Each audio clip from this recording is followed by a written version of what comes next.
control.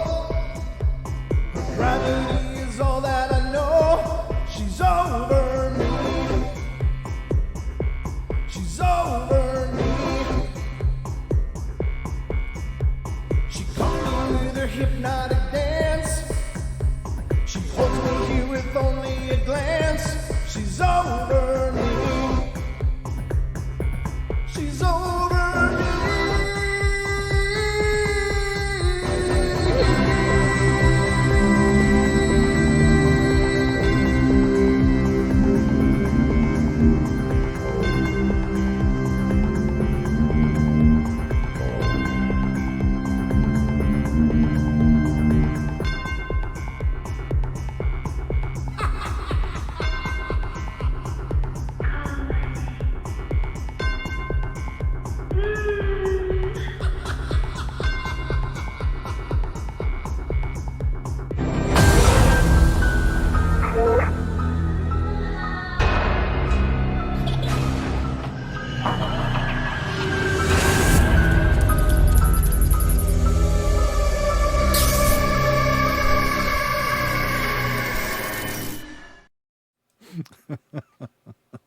I get a kick out of that every time. Ladies and gentlemen, welcome to the Wednesday live edition, YouTube only, of the Paranormal Portal. I'm Brent Thomas, your host, and thank you for being here with us. Thank you for being among us and making us your go-to place every Wednesday night for Hump Day's Eve celebration. Yay. Hope you're having a great week. Don, just tap your mic, will you? Yep, okay. It's tapping. Good. Oh, my God. Yeah, that's right. Yep. That's what I thought. Don't mute me. I take great pleasure in that, actually. No. MCAT says, hey, no echo. No echo tonight. We tried out that function, and we decided we didn't want to continue with it. You all set? Okay. Give it a try. Hey! There you are. You're back, and welcome to the show, Don. Well, thank you. Thank you. It's nice to be here on a Wednesday night with you and all of our paranormal peeps. Paranormal people hang out here. All the cool people hang out here every Wednesday and Friday and Saturday. Absolutely. So we hope you're having a great week. And again, welcome to Hump Day's Eve. I know it's a huge night of the week for all of us that are trudging through these weeks and working for the weekends. But hope your week is going wonderful. And thanks so much for being here tonight. I was going to say tonight's show, of course, is as you can see from the tile. If you're seeing it, if you're not seeing it, then I'll just explain it to you. But it is demonic encounters and other dark entities. Now, I kind of felt like I wanted to do this because I finally got around to watching The Demon House, a documentary with Zach Bagans, and it was pretty interesting. Nothing horribly over the top as far as captured evidence, but they did capture quite a bit of little things, but not a whole lot more than not an orgy. Not really. No, exactly, and that's really the thing. And so I believe that it was on the up and up, that it wasn't fabricated, it wasn't staged. Man, one guy really flipped out though. He was a camera guy, and he got affected, and pretty negatively so. And they had to kick him off the deal because he was just flaking out and getting into these rage spikes. Really? Yeah, and he was a big guy too, and you could see clearly that nobody wanted to deal with that up close and personal. And granted, who would want to? But the guy just totally got affected. Had rage, had problems, wow. And then they showed some pictures of him later, and he'd got 666 tattooed on his hand, and no way. Yeah, he went all the way dark after that. So wow. Apparently, it was a pretty bad experience for the guy. Did you say that was on Netflix or Prime or what? It's on. I saw it on Amazon Prime. I don't think Prime. it's on Netflix. It's on Amazon Prime. Okay. Just with your Prime membership, if you're a Prime member, any of you guys out there, you might want to check it out because I think it's a really decent job. I mean, I enjoyed it. I enjoyed watching it. I never felt like anything was being forced or pushed, and in fact, he addresses the possibilities of it being a hoax because he bought the place kind of sight unseen, based on these reports coming out of Indiana of this family being affected and kids being observed by social workers and psychologists walking up the wall Right. I mean, they're going up the wall, like doing some Spider-Man stuff. So I guess he got out his checkbook and went, boom, I want it, and bought it. But, he looks into all the avenues. I think he did a pretty fair job. And he didn't do his usual, his old Zach Baggins style, which was to go in and, oh, yeah, well, that's why we're here, because it's dark, and we deal with dark. And then they end up screaming, running out of the rooms later. That's one of my favorite things about Ghost Adventures, is that they do that. I'm hearing a knock on the door. I'm hearing one too. Is that my minion, do you suppose? Probably. Would you like me to go speak with him? You can just... I'll go tell him that Dad loves him, and I'll be right back. Don's the portal bouncer. Well, just see what's going on. Maybe it's important. So anyway, I watched that, and it was a good time. It was a good show, and I would recommend it. But it was, it kind of got me in the theme of tonight's show about talking about the dark things, the demons, the dark entities, and dealing with those. And I think that term really gets overused. Oh, dear God. That's something I don't get paid enough to do that. And I certainly don't get paid enough to watch that. But there you have it, ladies and gentlemen, Don's Shadow Dancing. You don't have echoes, but we can get song, right? Shadow dancing. Get bearded men shadow dancing for you at any time. I'm gonna get me a pole here on the portal. So was he okay? Yeah, he was just wanting to come in and visit. Oh yeah, well, who can blame him? This is the place to be, like I said. Yeah. Let me get you back on camera here. Yeah, even if you're 3 years old, it's a place to be. Oh. No, it's good. You wanna talk for just a second? Sure, I'll talk for. I'm gonna give you the control. Hey, so a funny thing happened to me on the way to the portal today. Oh God. Okay. Yes, I'm going to tell this story. So anyhow, we got our Bonner County Fair going on right now. And of course, it's just your typical, country fair, mostly animals and people too, and, or I should have said animals and horses too. But, pigs, whatever. But anyhow, so I'm walking around with some friends of mine. And one of my friends has a daughter. She's like 4 years old. And we were walking around the exhibits, looking at the quilting and the crops and, blue ribbon, bunnies and things like that. But anyhow, we go up to this one little exhibit, and they have some coloring stuff, for kids to color.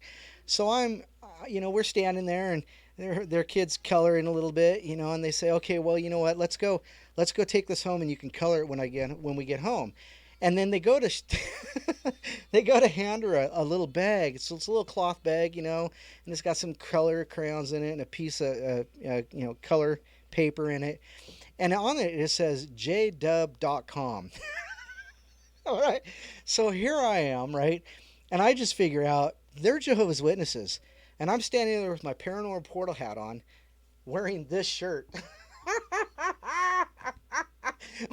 I turned around, I just started laughing.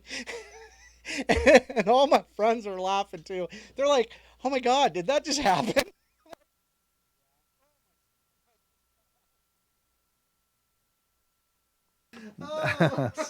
I'll mute you. Oh, it was friggin' hilarious.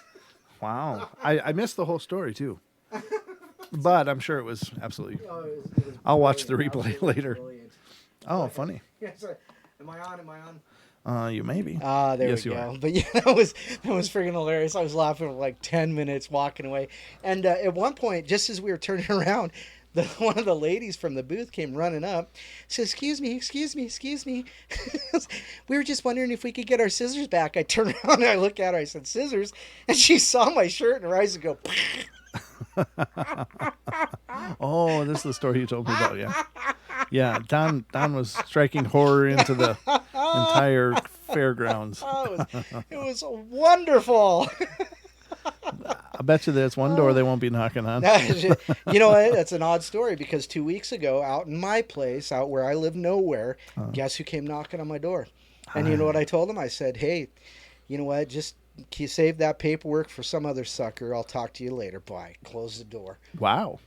That's shutting them down pro style. Well, I mean, I respect them for having their beliefs, but you know what? Sure. I don't share them. Well, So, but that's fair anyhow, enough. Fair enough. And it is quite a thing to have somebody show up at your door just to tell you how wrong you are. and especially as far out as I live. I mean, I live 12 miles out of town, I know. but I live on this lonely road. And it's like, who the heck is knocking on my door? Yeah. My dogs are going nuts. I should have just let them out. The funny thing is that you can't even see your driveway unless it's like the entrance to the Batcave, for God's sakes. It's awesome. I've passed it more times than I've actually turned and gotten on it. I know, and I It's love like, it. Nope, that was it. I love it. You know what I do is when you're going down that hill, and if you miss my driveway, you pull off on the next driveway, and you can drive through the field and up the hill. Oh, really?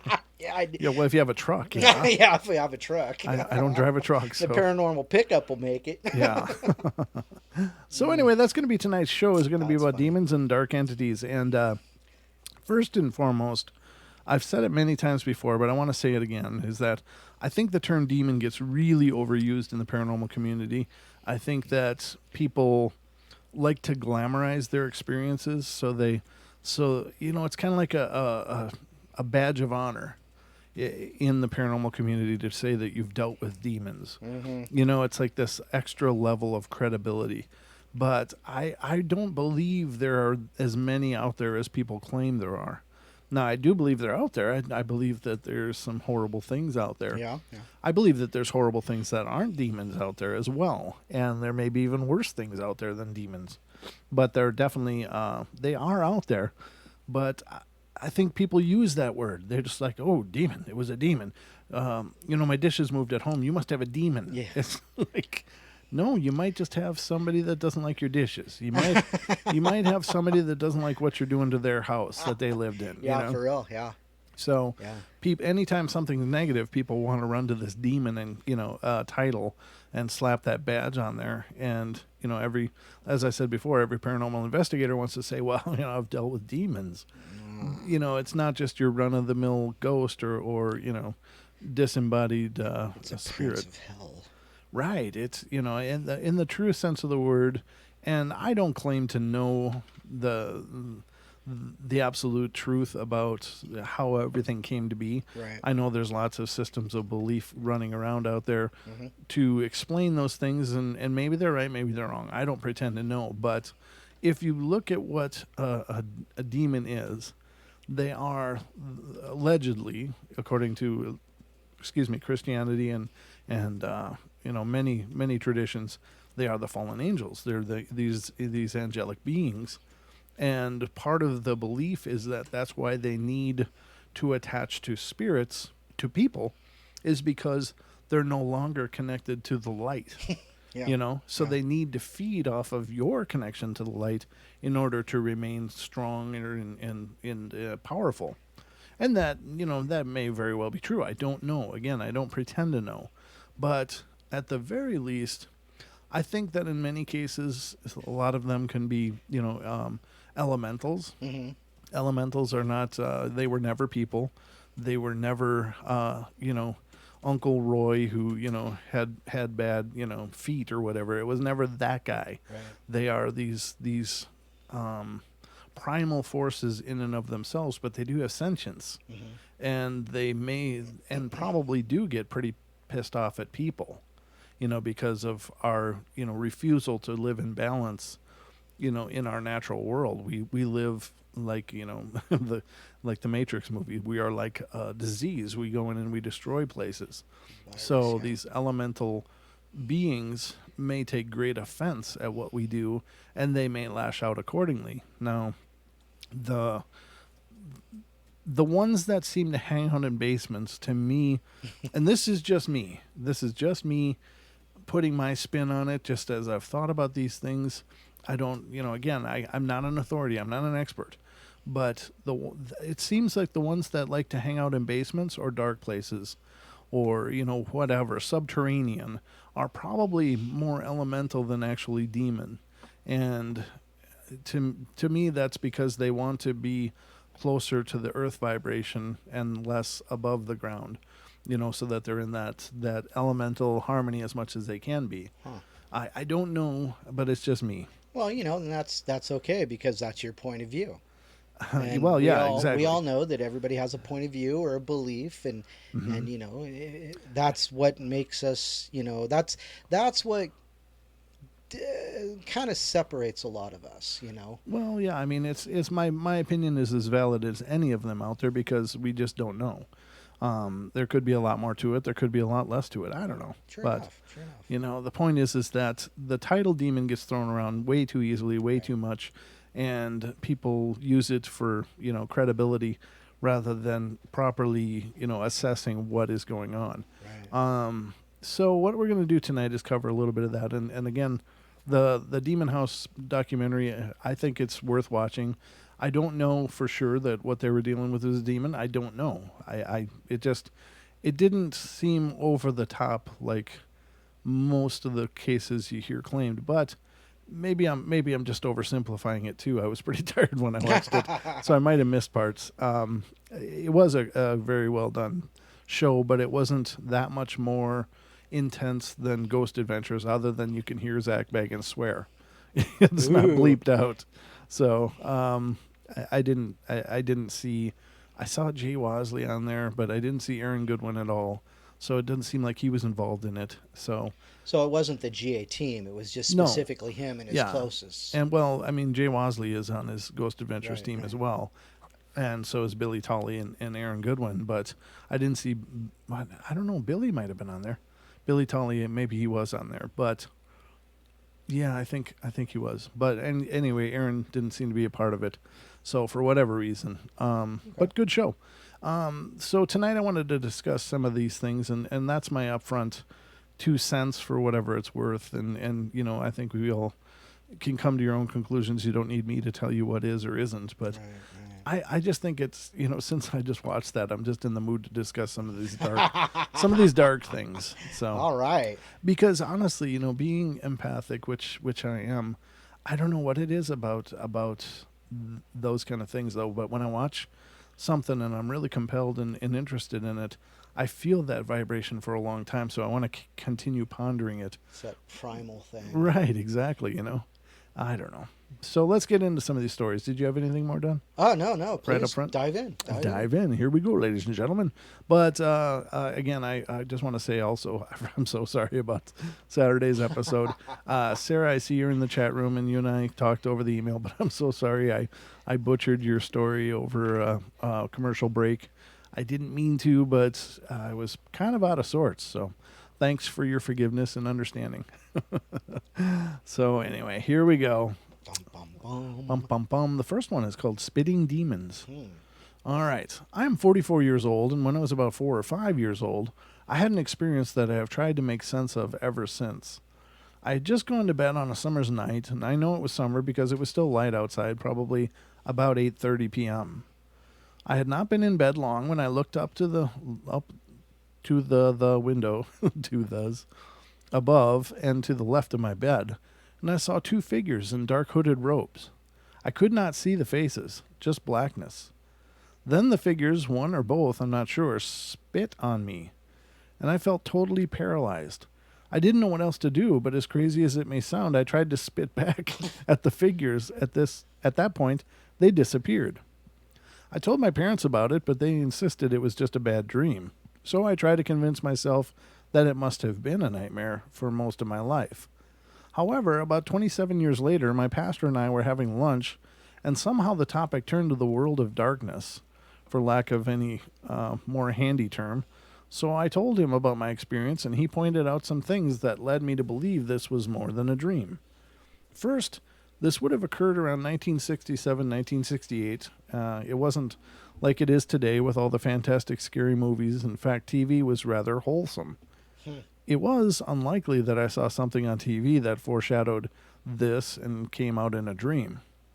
Second, people commonly report seeing hooded figures or hooded demons. I think figures is a better word, but he uses demons. How would I have known that at that age? Third, in reference to spitting, my pastor said this is a very specific demonic activity. However, he didn't know the meaning of it. If anyone knows what the spitting was about, I would appreciate your feedback. Hmm. And Wow. Now, somebody did post under it and said, I too had the spitting incident that freaked me out last year. I did a web search to try and see if I could find out any information about what it meant, and it brought me here. I'm 36 and live near the coast of southern New Jersey. One night a little over a year ago, I know it was probably about 2 to 3 weeks before Hurricane Sandy hit. I'd just gone to bed, but was not yet asleep, and I heard a noise coming from the vent in my room. I've heard mice running behind the walls before. This was similar to that, but it was definitely coming from the vent, like it was coming up the vent to my room. I was on the second floor. Then, a moment later, this glob of spit, water, something, hits my arm. It was not raining that night, and there's no other floors above. Never had any issues with the roof leaking. Well, it startled me out of bed. I thought it was strange enough indeed, but what was really strange was that the way the glob of spit or whatever was, it smelled. I mean, it literally smelled like something dead, like a dead animal or something. It had a very strong and repulsive odor, and that's what really freaked me out the most. Well, then I turned on the light and grabbed a flashlight to look at the ceiling over my bed just to see if there was any sign of a leak or possible explanation, even though it was not raining. Nothing. Nothing at all. The ceiling was as dry as can be. It was startled. I was startled, and it wasn't long before the idea that it was something paranormal crossed my mind. I did happen to have a small bottle of holy water, Jordan River water, in my home, and all I could do was to toss some about the room. I felt the need to do something. It's never happened since, but I never have been able to explain it. I never saw anything in the room. A few weeks later, when Hurricane Sandy hit, and this episode was still fresh in my mind during the heavy rains, I made a point of checking out the ceiling over my bed to check for leaks, and though again it was not raining that night.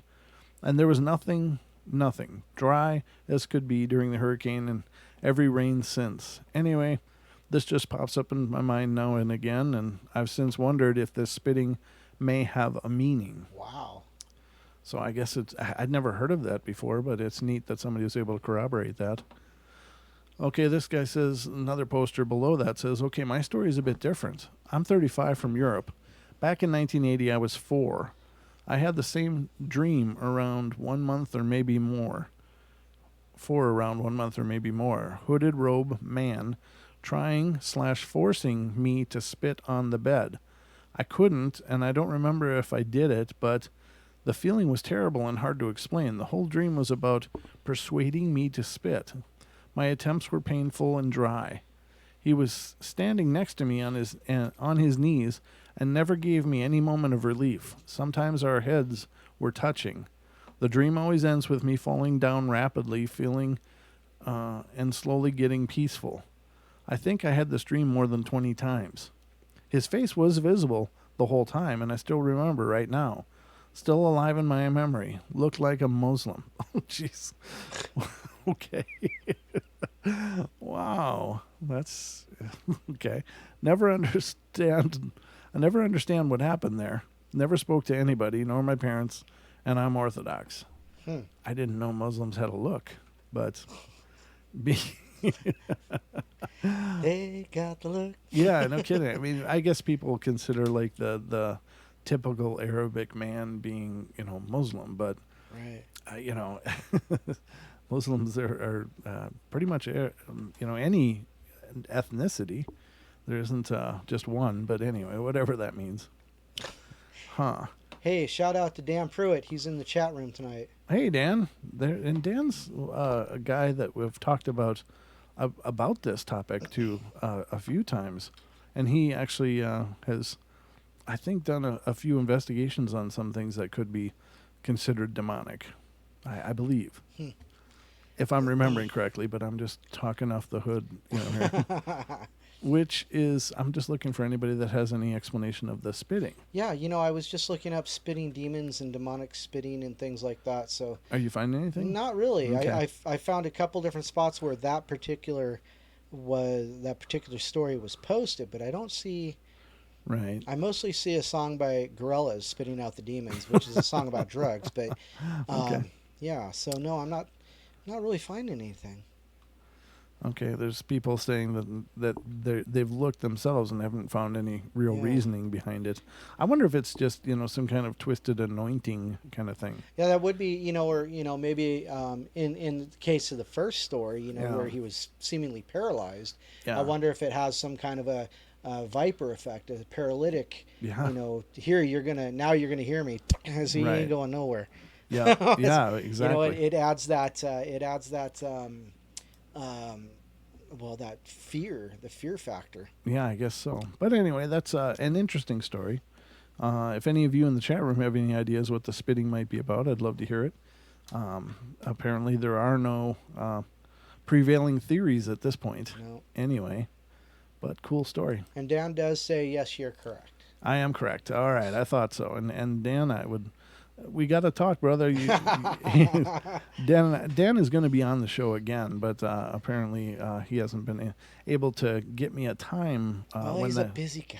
I know he is. He's Busy all I can guy. say is I want his frequent flyer miles. No doubt. No doubt. I could travel the world on this man's frequent flyer miles. He's all over the country, ladies and gentlemen. He is a tireless champion of work ethic. So, all right, let me see what's next. Demon Guardian. Mm. I have a demon watching over me. I don't know how it came to be or who he is exactly. He is very strong enough to have saved me from death. Save me to death, it says, but I think he means from death multiple times. And every time I was close to dying, I kept seeing what looked like an angel, but not quite. His eyes were solid white, and his wings and halo are black. His halo is not normal, a normal one. You think? As it looks like it has spikes or something in it. He also has horns under the halo and a small flame in between them. Okay, that's pretty. Sounds like a Hellboy, right? Yeah, no doubt. He speaks through me at sometimes, but only in the presence of certain objects and people. When he does, my entire personality changes and my eyes become lighter. He calls himself a demonic angel, and he seems as a nice angel or demon, whichever. He says I can trust him, and he means no harm to me. I think I can trust him, but I have some doubts, as if I should. His name is unknown to me, and he won't tell me. He says it's not the right time to release that information. He says that if I ever come into danger, he will protect me. I have never seen his face because it's mostly held in shadows. Some of my friends that do Wicca have talked to him through me. Some have cracked by just talking to him, while some have just stopped talking to me completely. I feel safe around him, but I am scared he will harm somebody. Any idea what I should do? Well, I don't know. There's the idea again. Is it truly a demon? Is it just some other being that the only way it can identify itself is by comparing itself to a demon? I don't know. I certainly but yeah. One of those questions, who is qualified to answer that? Yeah, Should I feel safe? And a black halo? Are you kidding? With thorns or horns? That's kind of ridiculous. I've never heard of that. Well, okay. I digress. I should not say anything like that because you never know. However, I've never heard of a black angel-like being with a black halo. Mm-hmm. That's just kind of It is different. anti-everything. And it's quite different. Like, for instance, in satanic reference and worship, they use a goat-headed being. Mm-hmm. And most people believe that that's actually ripped off from paganism. Right. And I forget the name of the god, but it's a pagan god, but it was kind of hijacked and made to portray whatever, Lucifer, Satan, whatever moniker is fitting. There's some debate about whether Lucifer is indeed the fallen, angel or not.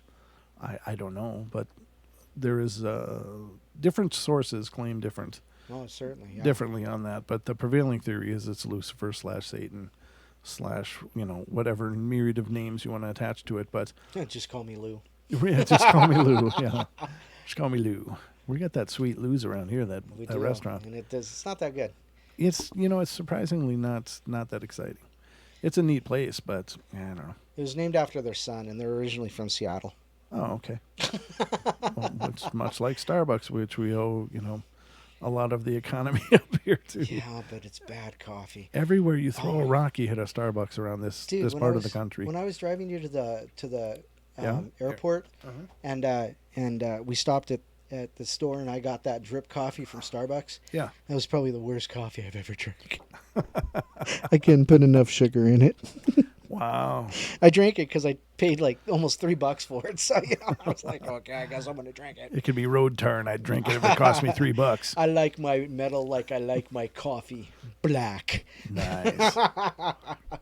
Yeah, there you go. But jeez. I don't know. I haven't drank Starbucks before. Oh gosh. Back in Minnesota, where I'm from, we had Caribou. Caribou was, there's Starbucks there too, but Caribou was a competitor or competition to it, and they had this thing called the mint condition. It was really good. Really? Yeah, it's like this. It's the frou coffee stuff, but it was pretty nummy. I liked it pretty well. Pixie says she's never had Starbucks coffee. God bless you, Pix. How lucky can you be? Way to hold out. Yeah.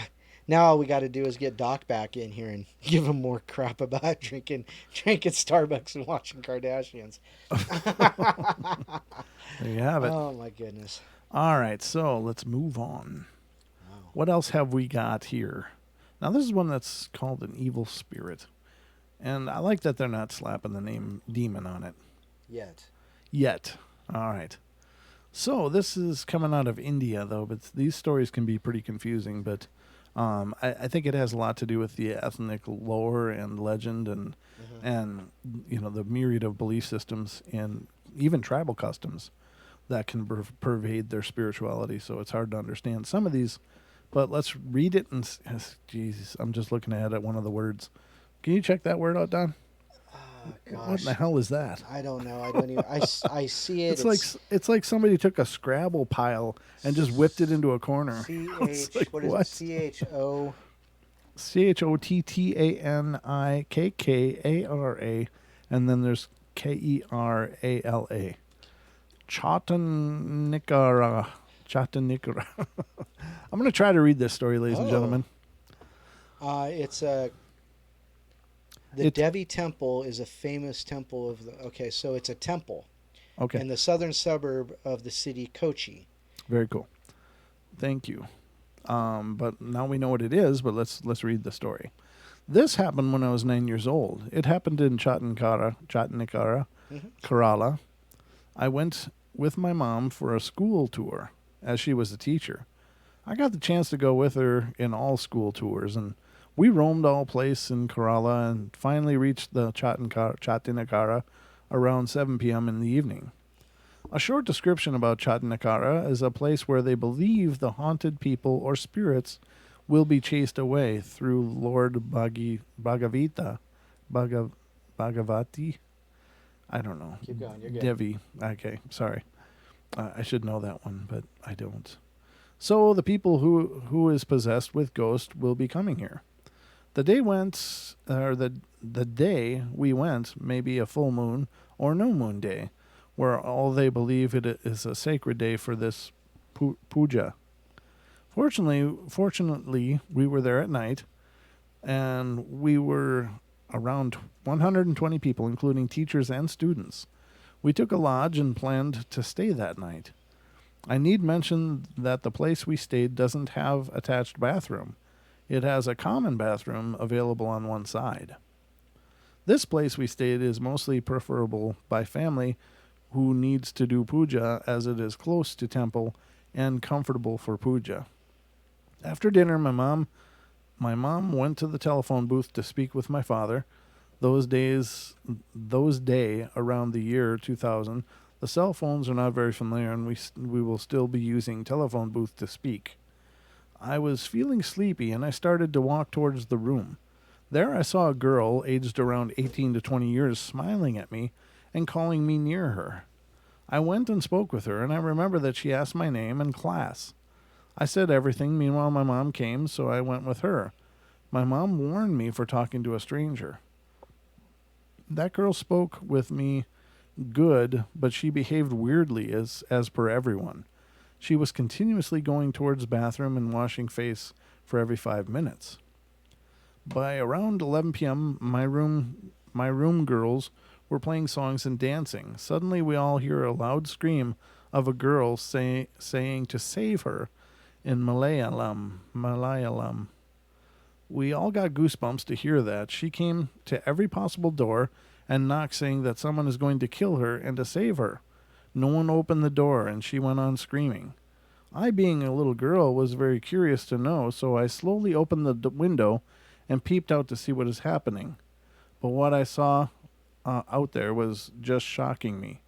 The girl was being pulled by some force up and down.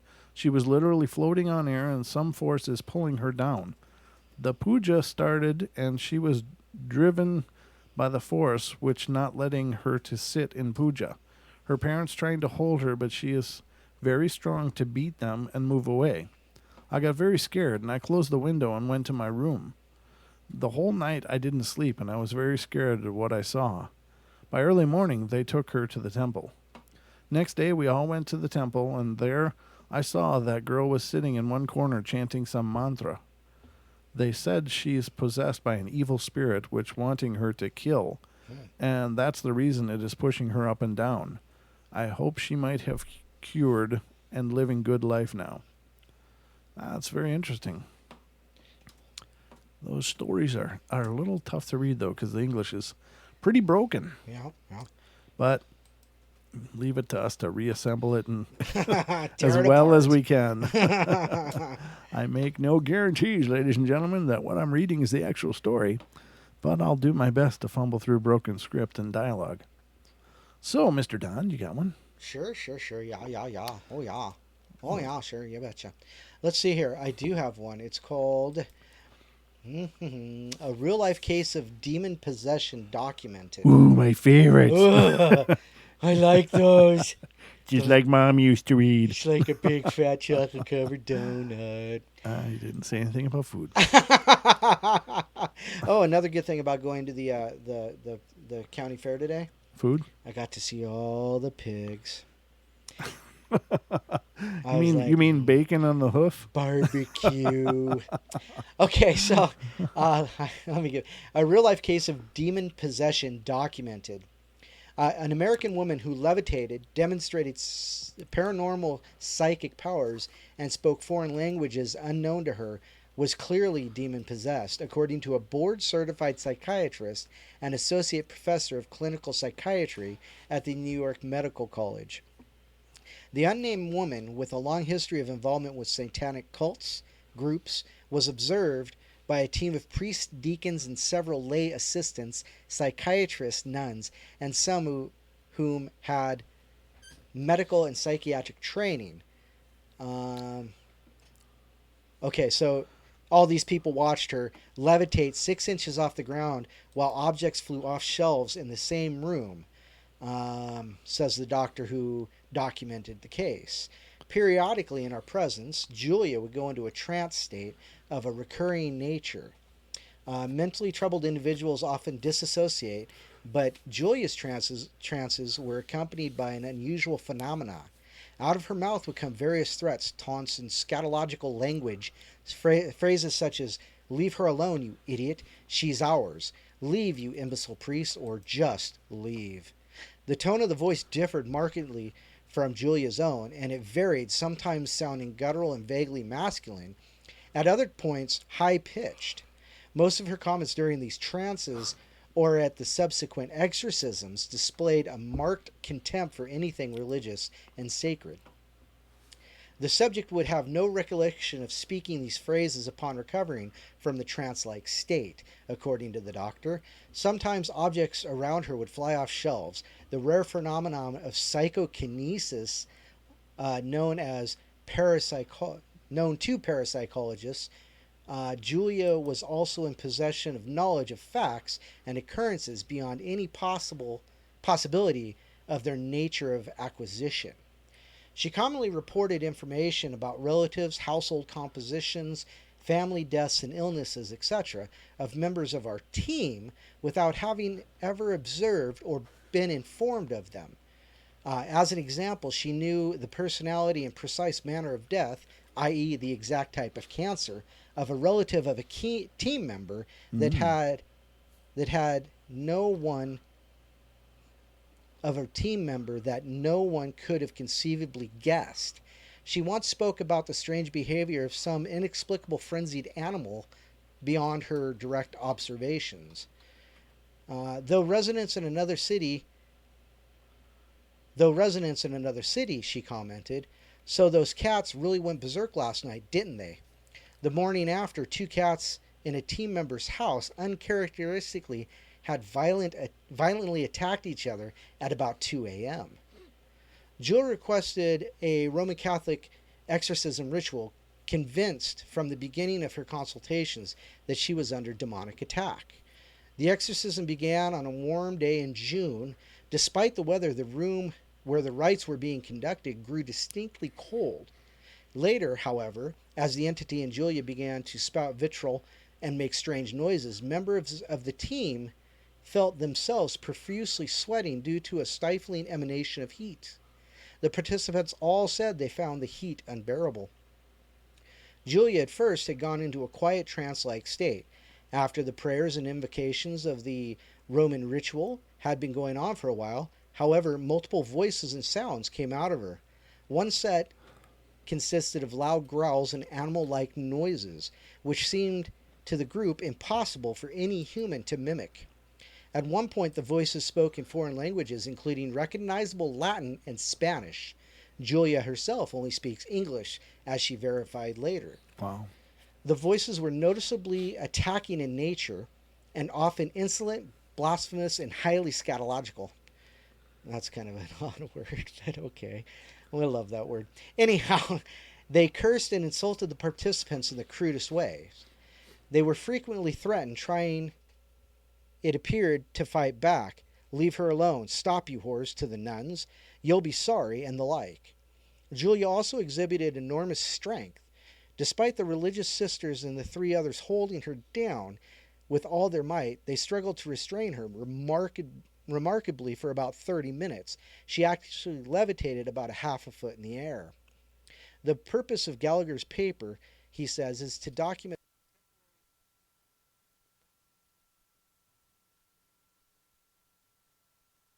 Hold on. Did you really? Yeah, Okay. hold on. I'm muting you. All right.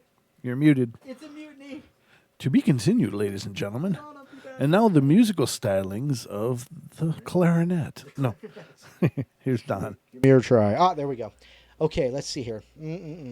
He explains that those who doubt such phenomena exist may find this case rather pervasive. Possession is only one and not the most common of demonic attack. Possession is very rare, though not exceedingly as some may imagine. So-called oppression or infestation is less rare, though hardly frequent either, and sometimes more difficult to discern accurately. There you go. So wild, Latin, all kinds of different languages. No, those are great indicators too, because those are often reported with and used as a method of deduction by true demonologists. Our Right. knowledge of languages you couldn't possibly know, telekinesis, moving objects, hearing people's thoughts, reading people's minds, or talking of events they couldn't possibly know. So that, I would say, if that's accurate, is an actual demon. Right. Well, and then the levitating and also Right, levitation, sure. Yeah, absolutely. The threats and the taunts are pretty common, commonly reported in these cases, which of course are pretty rare in and of themselves, that are so well documented, that is. But yeah, that's incredible. It is really incredible, and if they weren't such jerks, it might be kind of cool. Hey, let's have a conversation. No, really, No, don't spit on me. Yeah, no spitting, dead, Ah, vile crazy. stuff, and quit trying to steal my soul ever, Yeah, I kind of need that, and quit cussing at people through my mouth. That is so not nice. Yeah, Visions of Exorcist. yeah, but now the interesting thing is, and I've heard this mentioned, I've heard it referenced, is that people that undergo true demonic oppression or possession leave those situations with gifts. You know, Yes. Ah. in other words, they retain like some ability for psychic awareness and such. Not necessarily the language and all of that, Right. but Right. or floating things with their mind or levitating. But they do seem to have a profound increase in psychic awareness. Whether or not that's true, I can't say, but I'm just putting it out there on the table. Right. Right. Interesting. So, yeah, that is an interesting story, though. But Crazy. that I would say is a classical Straight up possession. demon. Yeah, that's really pretty Wow. powerful. Yeah. And it's I know that that Rome is apparently training more exorcists than ever. So there seems to be ramping up of spiritual oppression anyway. Wow. And they seem to feel the need to do so, and that's, I guess, disturbing or concerning anyway. Oh, definitely concerning. Yes. Yeah, but what do you do? It's that thinning of the veil that people talk about, and that the change that's coming, that that you've mentioned several times. Right. And but the question is what kind of how bad is it going to be? Or how good, Or how I good, don't yeah. I don't know. It's just any birth is a tough thing, right? So I look at this period now we're in as a birth, so to speak. I mean, it's Mhm. there's contractions and things, there's expansions and things, there's change. It's an extraordinary change that I think we're going through as a planet, if for lack of any better way to define it, that this is across the board. And what does it mean? What is it going to mean on the other side? Well, I have to believe that it's a good thing, that whatever we're emerging to is going to be a very powerful time. Right. And hopefully people come through it more aware and more grounded, I guess. Right. For again, I ever since we had Brooks on and he talked about grounded means that you're not flying, and I don't mean it in the sense that we lack ability, but I mean it in that people right now just seem to be supercharged with anxiety, emotion, Mhm. discontent. And I mean, you look at anybody's feeds and Facebook, and you see it all over the place that people are just, they're fit to be tied right now. Right. And Right. and I certainly believe that there's a lot of other agents at work that are really exacerbating that condition with things like, the media. For years, I haven't watched the news for, literally decades, because it was like, and I noticed this way back then, it's like, all it is negativity. All it is, what you should be afraid about now. How afraid should you be? And, how desperate should we portray the human condition? Right. And I found that I was much happier not watching that stuff. Yeah, exactly. And the information they gave me, outside of whether I needed, to wear a jacket tomorrow or not, Right. was useless. Right. I mean, yeah, I understand that there is information that we need to know as a race of people living in these microcosms of crammed people, but at the same time, when all they do is focus on this negativity, and they feed that anxiety that so many people are experiencing, it's just such a snowball effect. Right. Right. So I know I'm kind of spiderwebbing off here, but Well, actually, Dan says, in his opinion, it's worse as the poles shift. So that could be, and he also said the planet getting hotter and people getting angrier. Yeah, heat, extremes in weather do affect people rather sure. adversely. I mean, Right. cold, you get depressed. You become, a lot of people become not an extrovert, an introverted. You become introverted, as opposed to heat. It just drives you nuts, and you just become this thing, Right. And so, yeah, I mean that could have, that could be part of it. The physical shiftings. sure. We are due for a pole shift soon, so Right, and there's a lot of people that believe that could Right. be happening currently, and that could very well be. I believe the Earth is a living being. It's like it is a consciousness of itself. It's a macro consciousness, if you will, but Right. it is as much alive as you or I are. And certainly any of these changes would be manifesting to the earth in the same way that this vibrational change, maybe that's one of the reasons that we're seeing these extremes of weather and these, I don't know, pretty powerful physical changes that are going on right now with the world around us. Right. And things like these, the volcanoes waking up, and Right. Yeah. I mean, my God, we had a earthquake here a couple of years ago, Don. 2015. I was here. I was here. It was like a 2.1 in the middle of the lake. Yeah, which is just a few miles away. So it was like Not even a mile. I was sitting here and near here in the next room when the studio used to be over there, and I felt like somebody grabbed my chair and was shaking it like this. I was like, "What the hell's going on?" I was at work at that time and I didn't even feel it. Oh, really? Yeah, Yeah. I felt it completely. I was walking in downtown Seattle when they had their the Pioneer Square earthquake. Was it 94, 93, 94? And I didn't even notice it.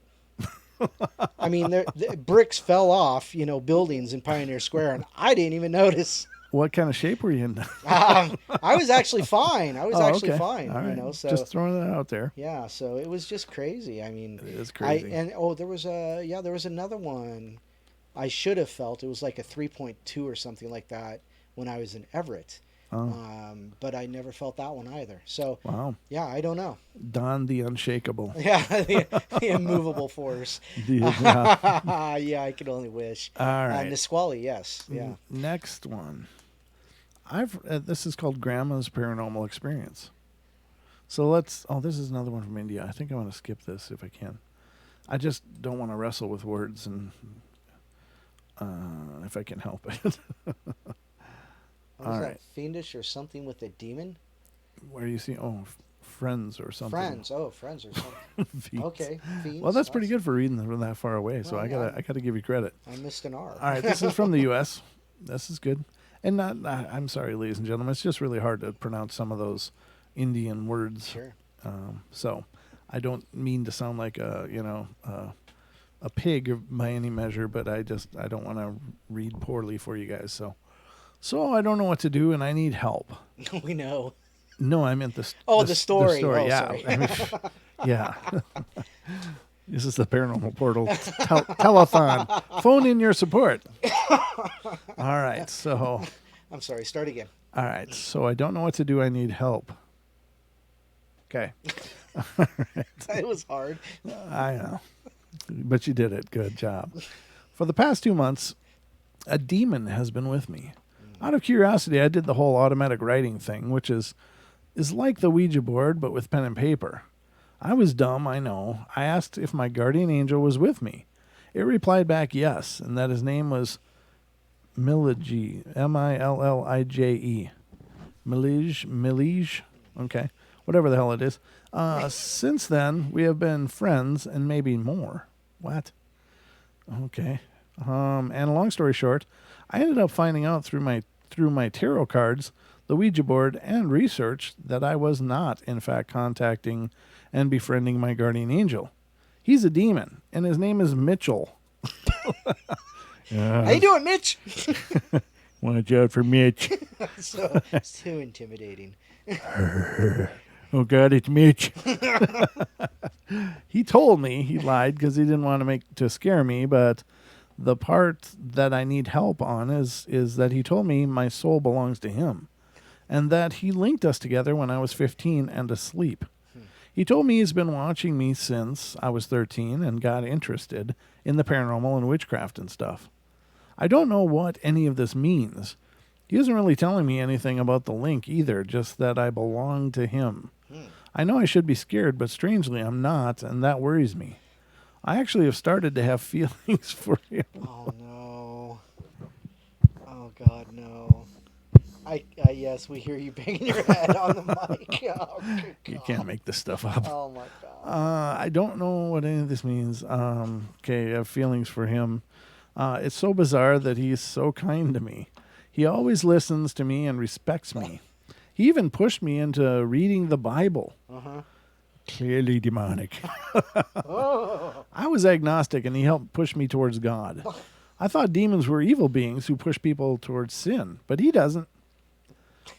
What is this, Twilight? It's manipulation. It's manipulation. In fact, when I asked him this, he told me that I wasn't meant for the darkness.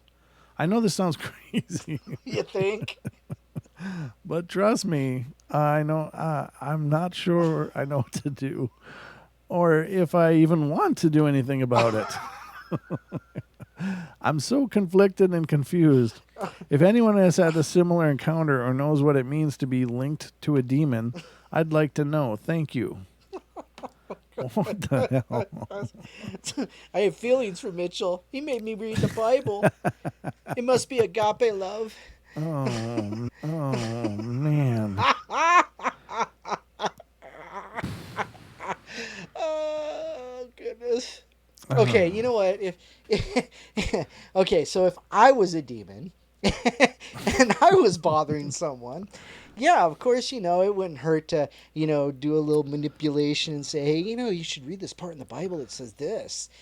They don't ever say what part in the Bible it could be, the opening to the seventh seal, who knows, but I mean, it sounds like manipulation to bring them closer to Mitchell. It sounds like Come to somebody Mitchell. is really trying to create a situation here. They It certainly literally reads like Twilight, except for bad Twilight.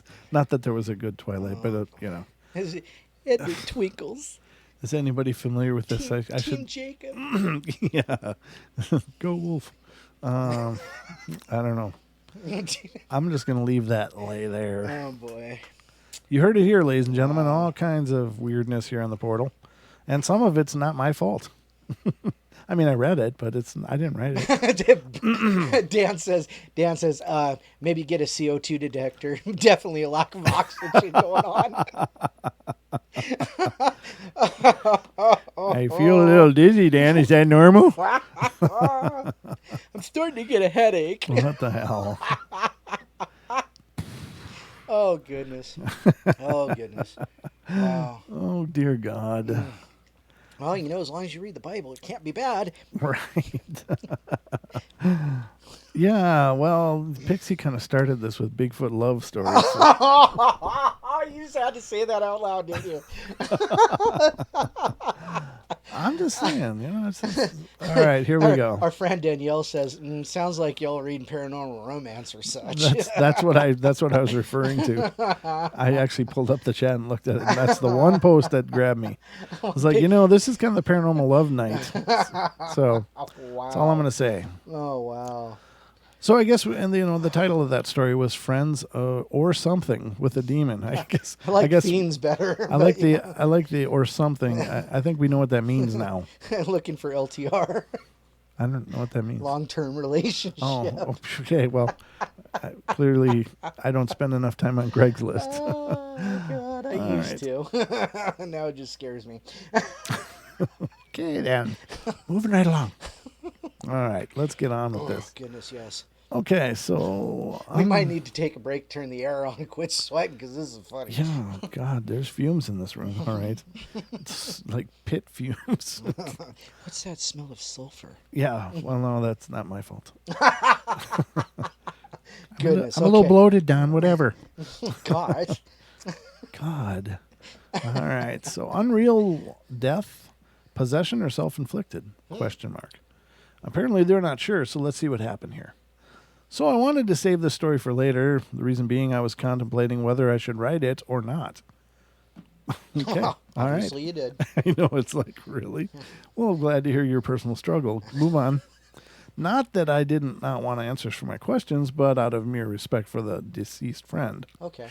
Eee, way to somber it up. Nevertheless, since I have mentioned this story in one of my comments in my previous story, I would like to get a detailed account of this incident to seek more answers. This incident has been by far the most scariest experience I have ever had in my life.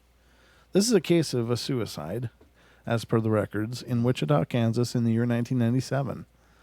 My friend Al died in her bed with a fracture to her skull and ankle after she struggled for 1 year with illness, multiple medical conditions. Excuse me. The case was closed by saying that the fractures were self-inflicted wounds and she succumbed to it. However, her family and the neighborhood believed that it was a case of possession/attachment. As teens, we used to have mild attraction towards people we like. Okay. Maybe hormonal changes, maybe physical attraction, or just mere fondness to be around the person. I think what I had with Al was all three together. I loved her company, wanted to be for her, and I did everything to grab her attention to be on the good books of Al. Yes, Al was my high school crush. I think the feeling was mutual, but we never expressed it to each other. We were friends since the second grade and spent most evenings together, either playing in the garden as kids or watching movies together in her room as teens.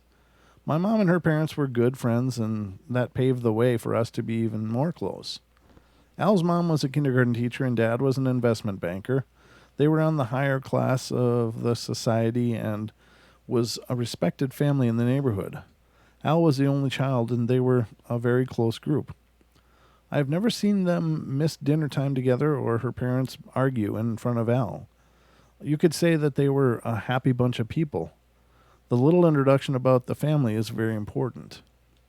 When we were seniors in high school, as we always do, Al and myself were walking back home after our school. One evening, out of nowhere, Al told me that she is scared about entering one of her rooms in their house. Yes, this was random. We had never talked about scary stuffs before. Al, as far as I know, was a strong girl. She sounded not all right. I just told her to tell her parents, and she said I did, but they don't feel anything like that. It's just me. And I changed the mood to avoid her getting scared, and we started talking about the sports day in our school. Al was a part of the volleyball team, and she was very enthusiastic when it comes to sports. She started talking about the upcoming games, and we forgot about the scary conversation we had. We meet every day after school and walk back together. Her conversation about the scary room became too frequent to be ignored. And for some reason, I felt the intensity of her getting scared is increasing every day. So I asked her if she wanted to talk to my mom about it. She immediately said she would love to talk to my mom about it, so we went home and I took my mom separately and gave her the gist of what is going on. My mom told me that she is not a trained person to find these things, but told me that she will have a discussion with Al and then with her parents. As per Al, she heard someone knock on her door. When she went near the door, she heard someone speak, and that did not sound like her mother or father. So she refrained from opening the door. The knock slowly turned a bit violent. She got scared and called out for her mom. They sleep on the room just opposite Al's. After a few seconds, she heard her mom from outside and opened the door. Her mom and dad were there, but behind them she saw something. Something dark, but just disappeared when Al asked her parents to turn back and see. She started seeing the dark figure outside of the room next to hers every night. She said she could hear someone from the next room. She told her parents about it, but they were just trying to pacify Al and convincing her into staying there, saying that there is nothing at home. In fact, to prove Al wrong, her parents slept in the bedroom where Al saw the dark figure, and they were totally all right the next morning. So this has got Al really worked up and scared. My mom, after listening to Al, said that these are quite common for girls of her age to experience some unexplained things around them, and not to worry, though the answer was not convincing. Al felt a bit lighter and thanked us and left. My mom, on the other hand, looked worried and told me later that looks like Al needs help. I'll talk to her parents and see if they know about it. The following weekend, my mom met Al's mom and took her for a walk. My mom then slowly explained how Al felt very unsafe inside of the apartment and how she needs help. Al's mom believed that she was getting scared unnecessarily and that there's nothing wrong in the apartment.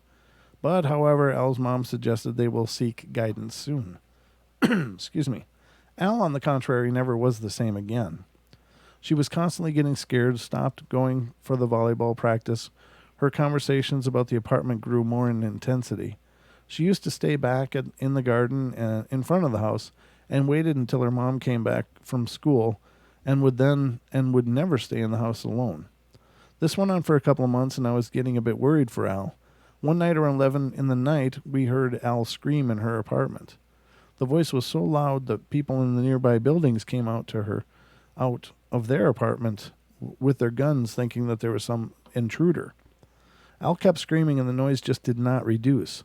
One of the neighbors called the cops, and they came to check on Al's house. Her parents seemed worried, and Al did not stop screaming. An ambulance soon followed, and the cops, and Al was sedated before she was taken to the county hospital. So after this, I'm unsure what happened at the hospital. Her parents barely came home, and they spent most of their time at the hospital. They were not allowed to meet Al.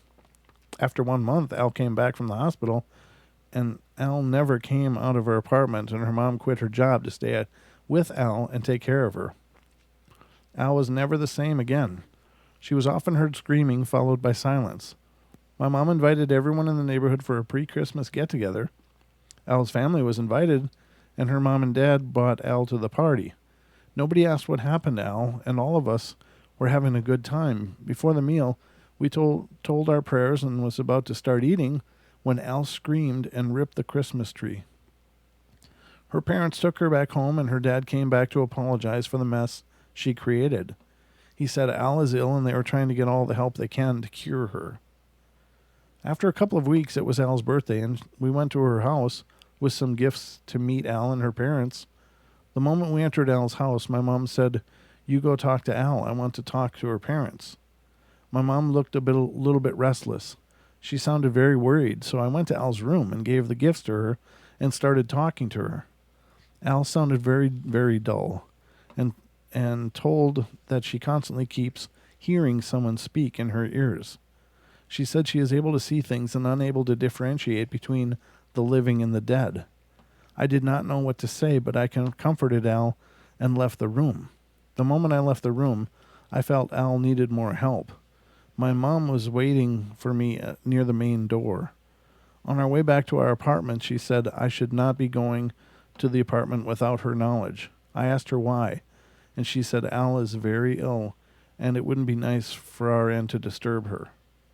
After a month of screaming and silence, she died in her bed. Al's mom was the most shaken of all, and she cried out loud on the day of her cremation that Al is in safe hands now. Cops did their rounds of interrogations in the neighborhood and to Al's parents. The doctors confirmed that the wounds were self-inflicted, and they were told that Al was kept in the hospital for a month because she showed signs of inflicting wounds to herself. She was sent back home only when the doctors felt she was safe to go back. The case was closed, saying that there was not enough evidence of possession, and this is more of self-inflicted wounds and points towards suicide. Very recently did my mom tell me that she was possessed. Al was trying to fight the possession herself initially and was put under immense stress and trauma because of that. When my mom and myself entered the house on her birthday, my mom said that she felt a strong negative force in the apartment. She went and spoke to Al's mother and said that Al says she has been seeing things that nobody in the house can see. I think the family never took spiritual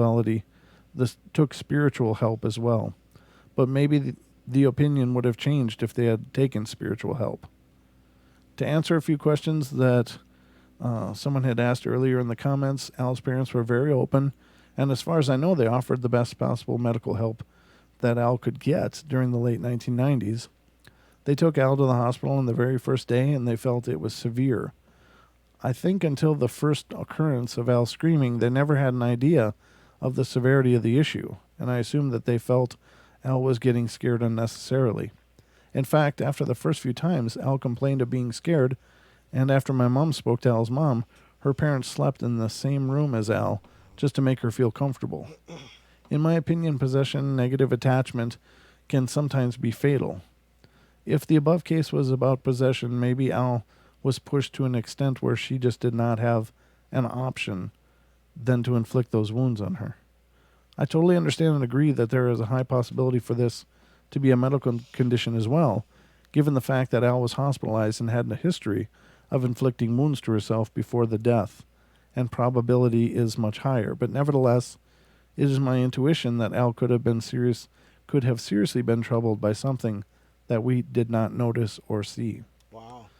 And that's the hard part about this kind of subject matter, is that how do you differentiate between mental illness and, an actual oppression / possession? How do you differentiate that? And that would be the tough part.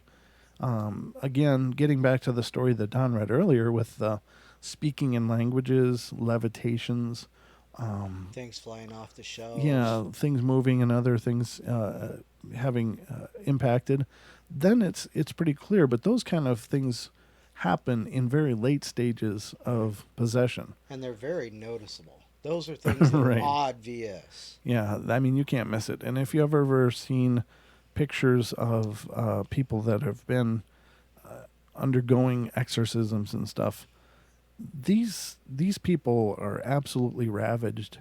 They are exhausted. They don't get sleep.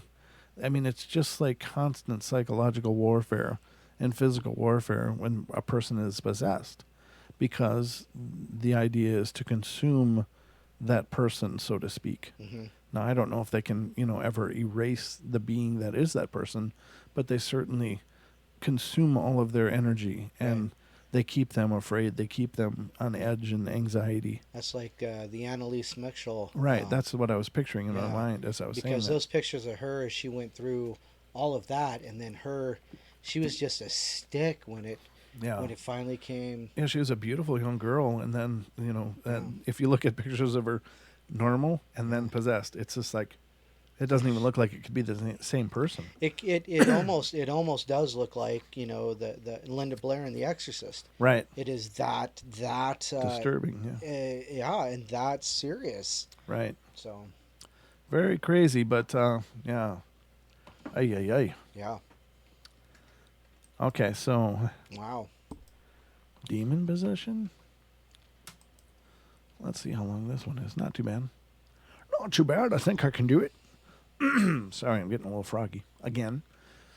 It's all the heat and the smoke up here, ladies and gentlemen. I know, it has been red, smoky, hasn't It's been really. Last night was a red sunset, Mm-hmm. big time red. It was like I was walking to Safeway, and I was just like, "Are you kidding me?" Oh, you know what they say about red skies at night.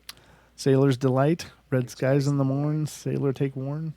Well, better at night then. Well, it is, except when it's a forest fire causing it. It's a little Creeping different. That ever towards you. might kind of shift the whole paradigm. Yeah, it's a little. It's the opposite of the creeping darkness. Yeah, it is. I mean, my heart goes out to all those people that are dealing Yeah, with these definitely that. forest fires, and my prayers are with you. I hope we get some rain pretty soon. God, it's just been so dry. Yeah, it's supposed to get up to 102 in the next couple days, and then the day after that, it's supposed to be like 80. I know, thank God. Yeah, it'll be. 80 with a deluge. And then the next day is like it was supposed to be in the 70 or something. Yeah, So something like that. with some possible clouds moving in, I don't know whether they'll have rain or not. But Weather modification. yeah, I don't know. It's just With all the smoke, we can't tell. yeah, we don't know. And I've been dying to do more of that UFO research with the night vision Yeah. goggles, but I can't even see the stars at night.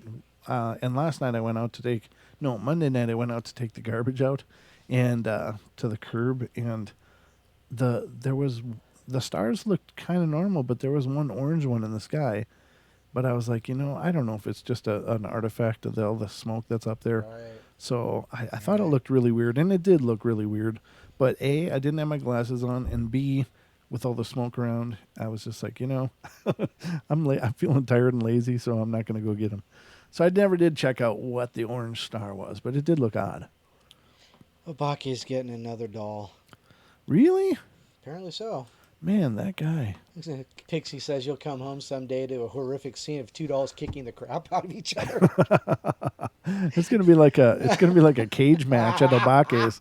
It'd be like a Barbie cage match going on. It's a dolly death match. I'm telling you, he's a brave guy. He really is, because that's no joke. I know that he's a profoundly spiritual person, and that's wonderful. And I'm sure he'll be fine. But it's just the more you invite in, the energy multiplies with every addition. And so I certainly feel that I wouldn't do the same thing. But my hat's off to him. I hope he gets some amazing proof or evidences. Yeah, that'd be nice. In all of his studying and researching. So good luck to you, brother. I know this is part of what you do, and that's phenomenal. But be careful. Yes, definitely. Be careful. You need lots of salt, Yeah. sage. Well, yeah, you can seal him with a ring of salt, but that'd probably piss him off. Well, You better never let that ring fade. The remain unbroken. Exactly. Like Dolly Deathmatch. I'm sorry, Obaki. I don't mean to mock your dolls. No, but of that course was not that what was we're doing. that was kind of something that just popped in my head. Yeah. I'm not one to mock dolls. I'm kind of scared of them. Yeah, absolutely. So, all right, let's see what's going on. Oh, cool. I just see Sean. Yeah, Sean's here, by the way. Yeah. Sean, good to see you, Sean. He said that, guys, if you are outside and you want to identify a star, there's an app on the smartphone I love called Planets. Okay. That's fantastic. Except I have an old school iPhone, and it's like an iPhone 5, and it's just struggling for life at this point. I can't like even my laptop. I can't even add like the Delta app. I like to fly Delta when I fly. I just think they do a great job, and I don't like guessing what my seat's going to be. I like to know what my seat's going to be before I get to the plane. So exactly where it is on the plane. right, exactly. I like to know where I am on the manifest. Right. So Baki says he wants to get some salt. there you go. Oh, there you go. But I can't even load the updated app on my phone. They won't use the old app anymore, so it is useless. Right. But I deleted it and went to upload the new one, and it just says it can't do it because it needs an update in the OS, and it's like, oh god. There's no update memory for the OS. Well, there is, but my phone doesn't have enough memory to handle the pork chops that they throw onto those things. Gosh, pork chops. Oh dear. Sorry, I mentioned pork. Don's salivating over in the corner into his jug. I'm using this jug to wash it down. Yeah, exactly. But yeah, that's excellent. So let's see. World Doll Wrestling Championship. Demon possession, including crazy creepypasta type dream. Huh. I do not use substances because of gosh. I do not use substances because of pain or distress. Although sometimes when I have had a long day at school or maybe having problems with friends, I unwind with weed. So, okay, thanks for the disclaimer. Only once with alcohol. And yesterday I snuck vodka from my mom and took shots later that night. It was about half a water bottle full of it, so I was nice and drunk, but not completely slurring my words. I decided to go outside and get a cigarette from a friend around 10:45. Excuse me. I sneak downstairs, or at least I think I was quiet, LMAO, and I try to open a window, but it's super loud. Then I hear my dog coming downstairs, and my mom catches me. Skipping all the talking and arguing, she tells me to grab a pillow and sleep on her floor, seeing how she can no longer trust me. Keep in mind, I have got the spins and still highly intoxicated. Today, after a long hungover day, my mom tells me that I sat up randomly during the night and started speaking a foreign language. Which, at that point of hearing this, made my heart drop to hell. He says drop to hell. I asked if it sounded like maybe Latin or something of the sorts, and she said that she had no clue, other than I was doing it for around 3 minutes. She then tells me I got up and tried to pee in the corner of her room. Like, what? Your mic is... Yep. There you go. I think you're back. Okay. Like what? I remember nothing of this, let alone barely remembering last night at all. For a little background on this, I had a dream earlier this week that had a weird, beady-eyed human-shaped creature in it. It had the body of a human, but no skin. It looked like it was all muscle and tendons. Its eyes were big and white with black dots as pupils. The arms and legs were stretchy and long and spider-like. The beginning of the stream started as me talking to my mom with my door open, but the glass door was locked and closed, and I walk over just to look out the door, and it's perched there staring at me. I turn around and tell my mom, creeped out, that there's a monster at the door, and she doesn't believe me, obviously. So I run to the back door and see if it ran there. Nothing there. Then I turn around and it's crawling through the door with its big legs and arms. I yelled to my mom, "Oh my God, Mom, it's coming. Run, run, go, go," in a shriek.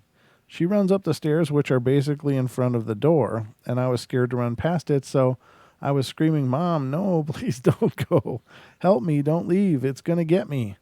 But she keeps going, and I decide to run for it up the stairs, and once I get to the stairs, it made its way through the door, and I started bolting up the stairs, hearing it thud behind me. Wonder how it hasn't gotten me for how slow I was going up the stairs compared to its long legs. As I'm running up, I'm yelling for my mom, but no answer. No answer, almost like she's disappeared. I make it to the top and bolt for her room, jumping into the darkness, trying to hide in plain sight in the darkness, but as I hear it crawling down the hallway, I decide it's not good enough, so I bolt up for a second flight to my room on the top floor. I reach the top, looking down, and it's just gone. But somehow, all the lights are now off. Then snap like that, I wake up, like it never happened.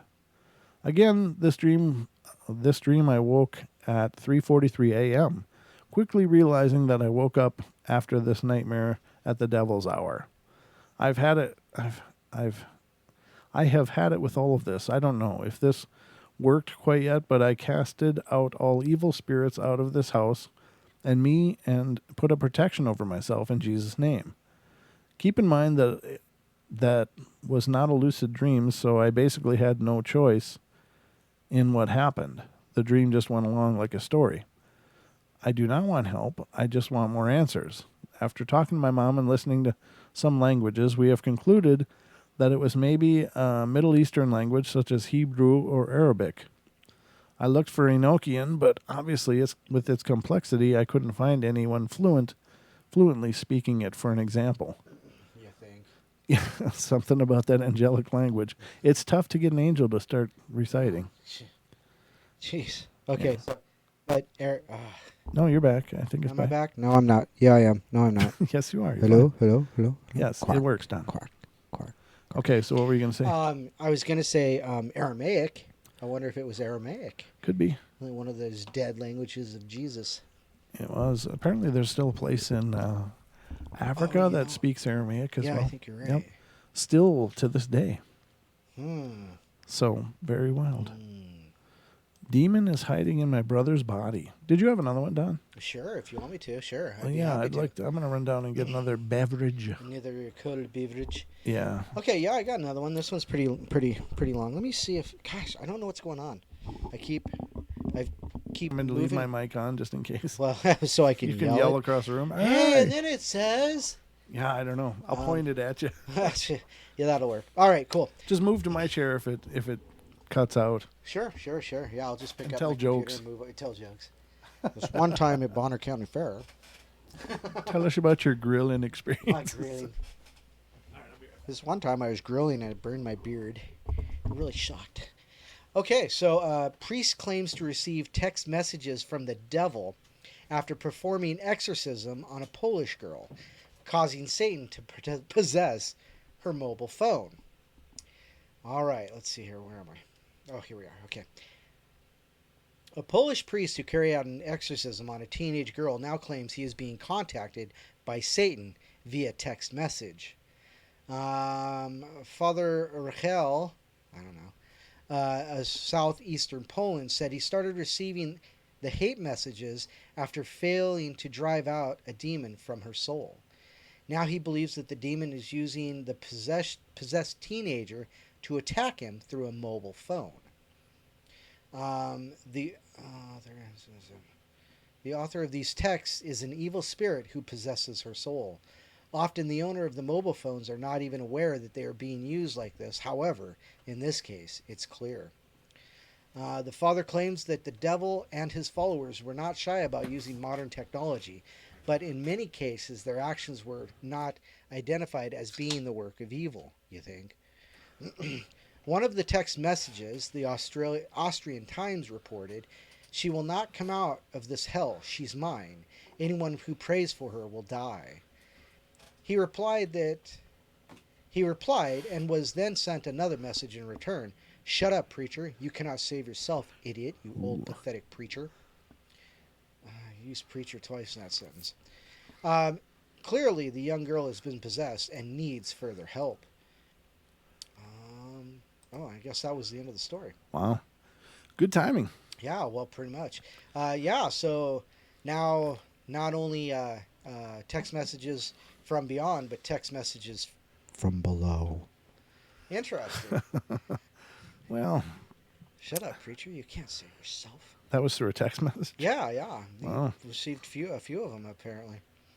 This is a preacher that received them? Yeah, because he failed. He said he failed to drive the devil out of her soul. Oh. Let Yikes. the devil take your soul.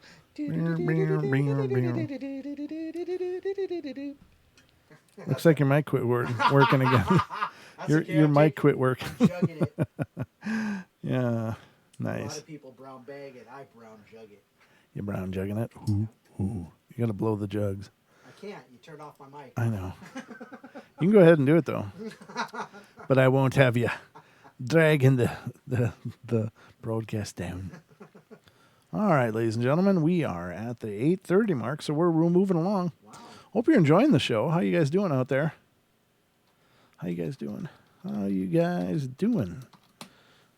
I should say, how are we doing? How are we doing? Yeah. Give me some sound over here. All right, you done karaokeing over there? I've been done with the Charlie Daniels song. All right. Oh. So Dan pointed out something interesting. We're doing demons, and I'm wearing a Venom shirt tonight. Yeah, I know. And it's if you aren't terrifying Jehovah's Witnesses, you're out. If you missed that part, go back to the beginning. Yeah, Don started with how he totally horrified some Jehovah's Witnesses. It was friggin' hilarious. Well, it is. It's pretty funny. Yeah, okay. Yeah, it was friggin' hilarious. Well, I I thought it was funny. it is. It's I don't mind it. I mean, if people are going to get all tied up over such things, then they got bigger problems. Yeah, they got more problems than my T-shirt. That's true. Did I get this one? No, I didn't read this one. Okay. So this one is Demon is hiding in my brother's body. Oh. Some weird stuff has been going on, and I need some input as to what it could be.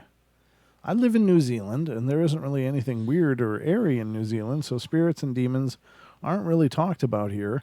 I guess, and I've been told, I've told a couple of people about these few odd experiences I've had, and they all have told me I was dreaming this, but I know it's real, so here I go.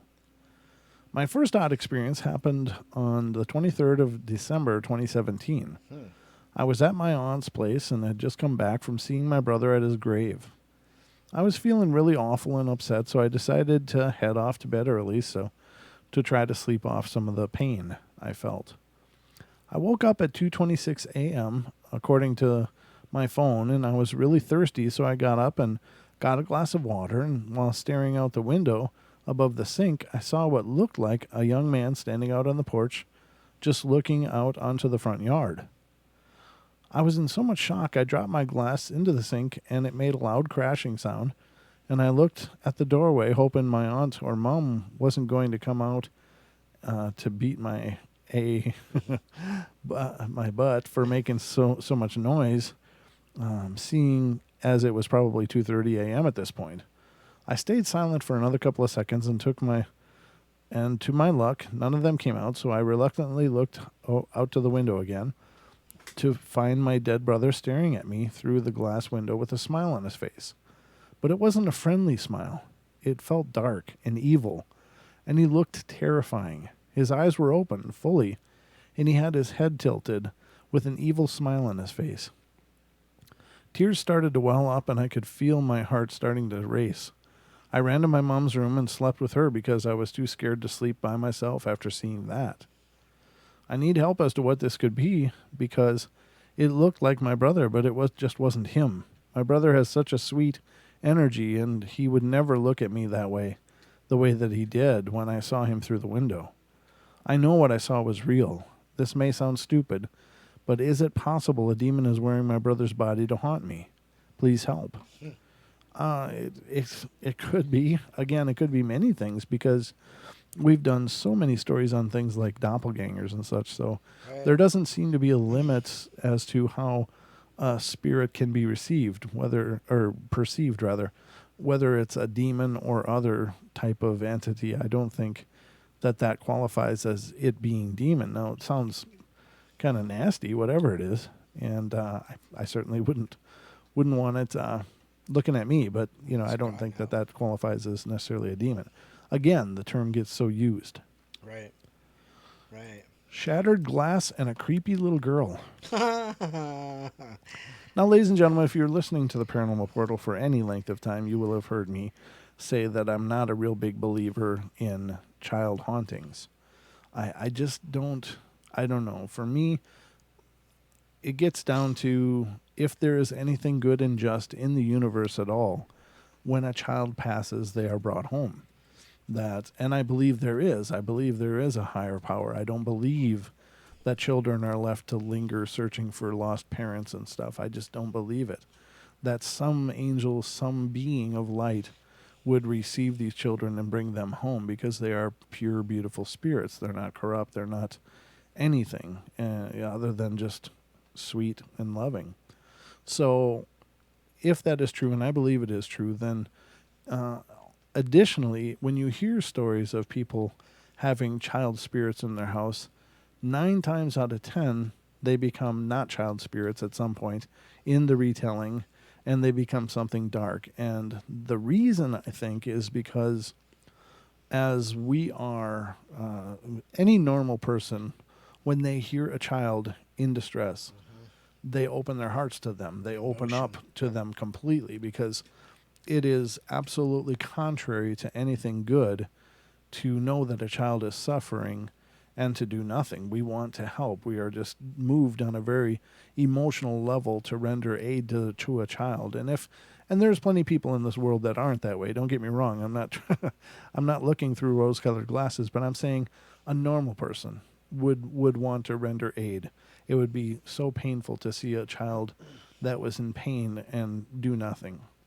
So most people would open up to that. So you're in this old house, and suddenly there's this little lost child crying on your stairwell that is clearly deceased. Where's my mommy? I want my mommy. It's like, you open your heart. You expose yourself to them, and over time these things become something other than little children and something not good. And so to me, it is a methodology of predation. That it knows, these things know that children are a weakness for us. And so to appear as a child is to automatically get people to lower their defenses and to want to accept this child into them or to help them and render aid. So, if it appears like an old crazy looking man, it's not hard to say, hell no. Yeah, that's a demon. But if it looks like a little child, Yeah. you're going to be like, oh my God, this is so wrong. I need to help this child. And so automatically you want to open yourself to them, which makes the dark entity's job a hell of a lot easier to attach to you. So that's what I think it is. And now I know Deb Varner is our resident psychic, and she has told me that there are indeed child spirits out there. And I believe her that there may very well be, but I don't know what the circumstance could be that would leave a child spirit behind.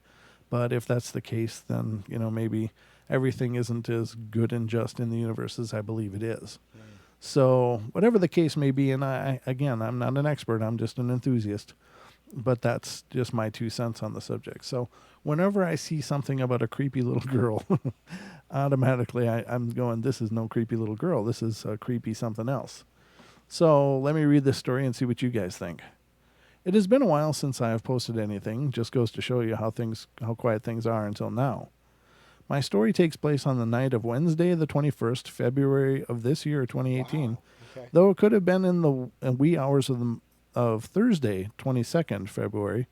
But just a side note, since the house swap last year, my connection to all my ghosties, Charlie, both my grands, and little Adam, has been minimal to nearly non-existent. We moved back into the house in August last year, 7 months after renting it out to a couple who literally were hitting each other and having full-on screaming matches since they moved in. And the first time Tim and Elaine came back to the house, they said it felt dark and oppressive, though the atmosphere in the house has gotten better since. I've been fighting a cold that just won't leave me for almost 2 months now. On Wednesday evening, I had fixed myself some medication, effervescent tablets, and carried the glass to my room where I had other meds as well. And this is coming from South Africa, so once I finished the medicine, I put the glass down on the chest of drawers. Keep in mind the chest of drawers is not very high, standard 4-drawer size, and my room has a thick carpet. During the night, I woke up to the sound of glass shattering. And as I lay there, feeling my heart beat in my chest and wondering what the heck I had just heard, I started wondering if I had dreamt the noise and woke up because of it. The house was silent, so I eventually calmed down and went back to sleep. My alarm went off, and I turned to put my feet down on the side of the bed. My flip-flops were waiting for my feet, and I had my feet in my shoes in the dark before I reached out my left hand and switched on the bedside lamp, and that's when I got a bit of a shock. Less than half an inch from my right foot on the carpet stood the base of the glass I had drank medicine from. There was an immensely sharp shard of glass sticking right up like an inverted dagger right next to my ankle. The glass base was standing upright on the carpet, and all of the glass had shattered right around it. The pieces lay strewn right around the base. How could something like that happen? It made no sense to me.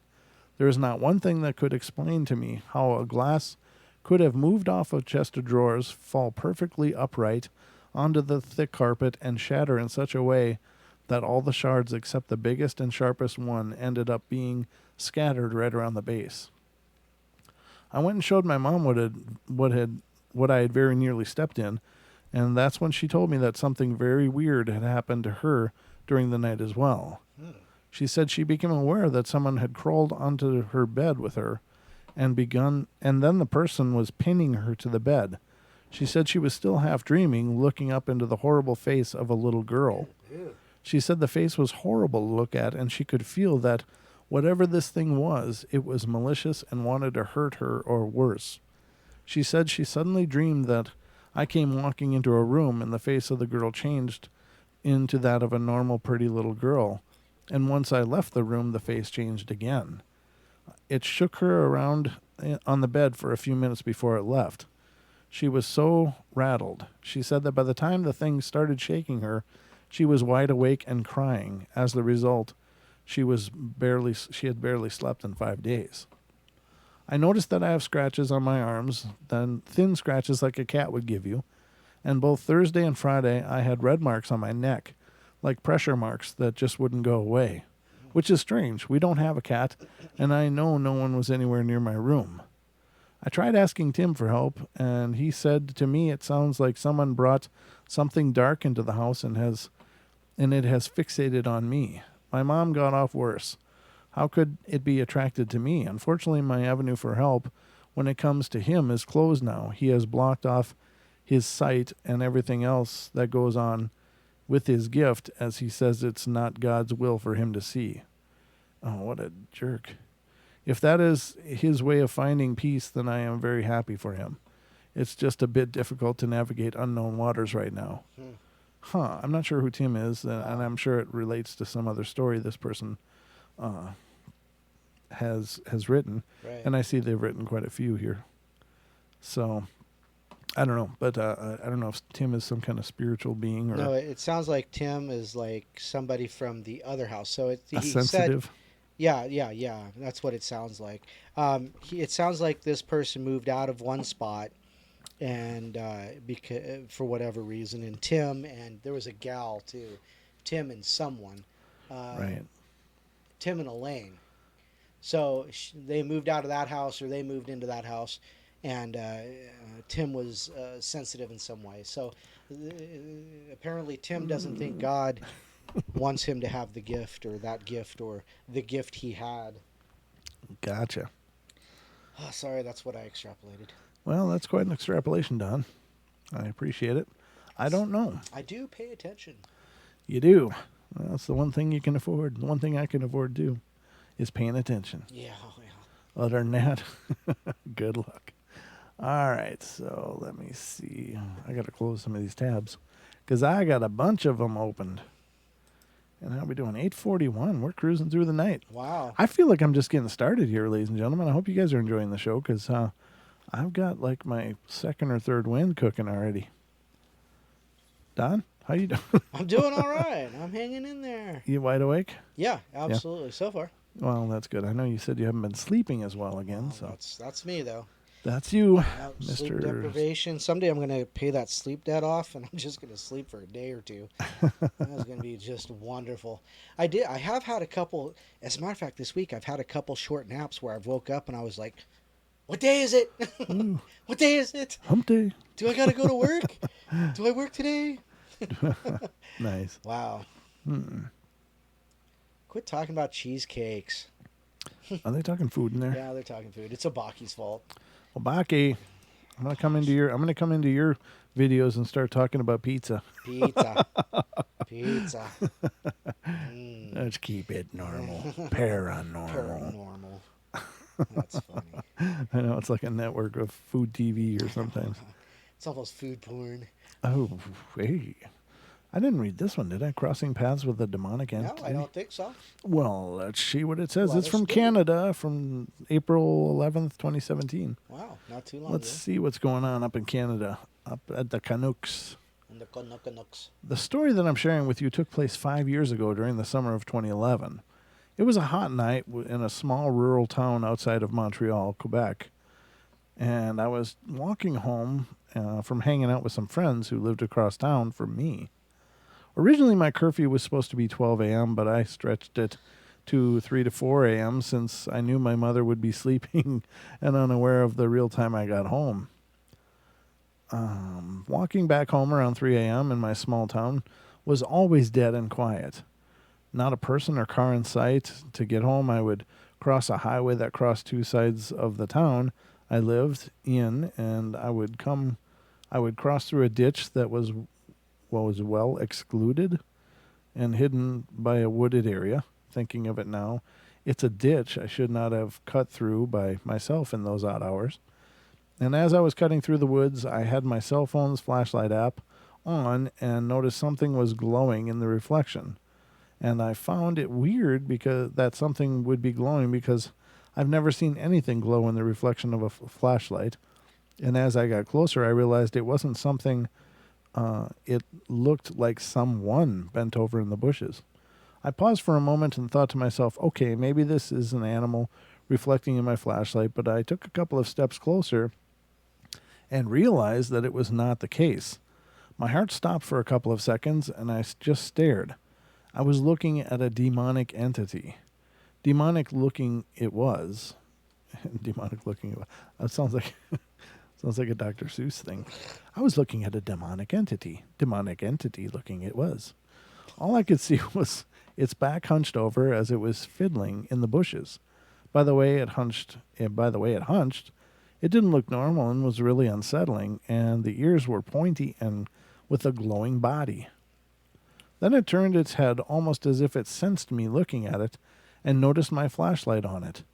The eyes glowed a slight different color, and then the body more of a yellow over white, and there was no face that I could see. No nose, no mouth, just two glowing yellow eyes and pointy ears. I maybe stood there for 5 to 10 seconds at most before I reacted.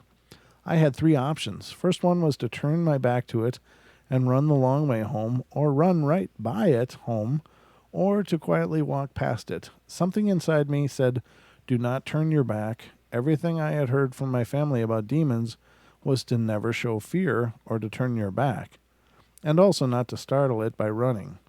That I don't know why I felt that way, but I did.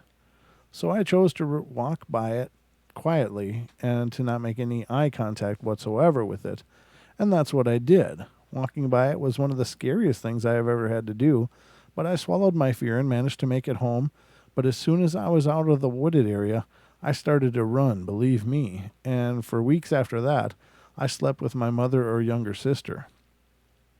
A couple of years later, I decided to use Google to see if I could find any information on the entity, and I saw, and the closest thing I was able to find to it was the rake. The rake. I knew that was coming. Yeah, an entity that has been seen on numerous occasions dating back to as early as 1691. And that would be more of a cryptid then, wouldn't it? It would, but okay. So the thing is, though, is it's supposed to be a very violent and very aggressive. So you're not just going to walk by a rake. Well, I don't know. You're not just going to. If it was already eating or whatever, no. because I mean, if they are just a creature, then if they have their food, they really probably don't care too much. Yeah, but if you're getting that close to them and they're eating, they're probably going to protect their food. Yeah, I mean, we don't know what distance is, but it sounds like it was close. Doesn't matter. She said, the person said, I walked right by it. If But- it's a rake, she wouldn't have walked by anything. I don't know. Maybe you would. Oh, boy. But also, just to let you know, rakes are supposed to be as much of an urban legend as Slender Man. Oh, well, I don't know. So I don't know if that's the case, though, because I think the history of the rake is not as modern. The Slender Man is, and most people...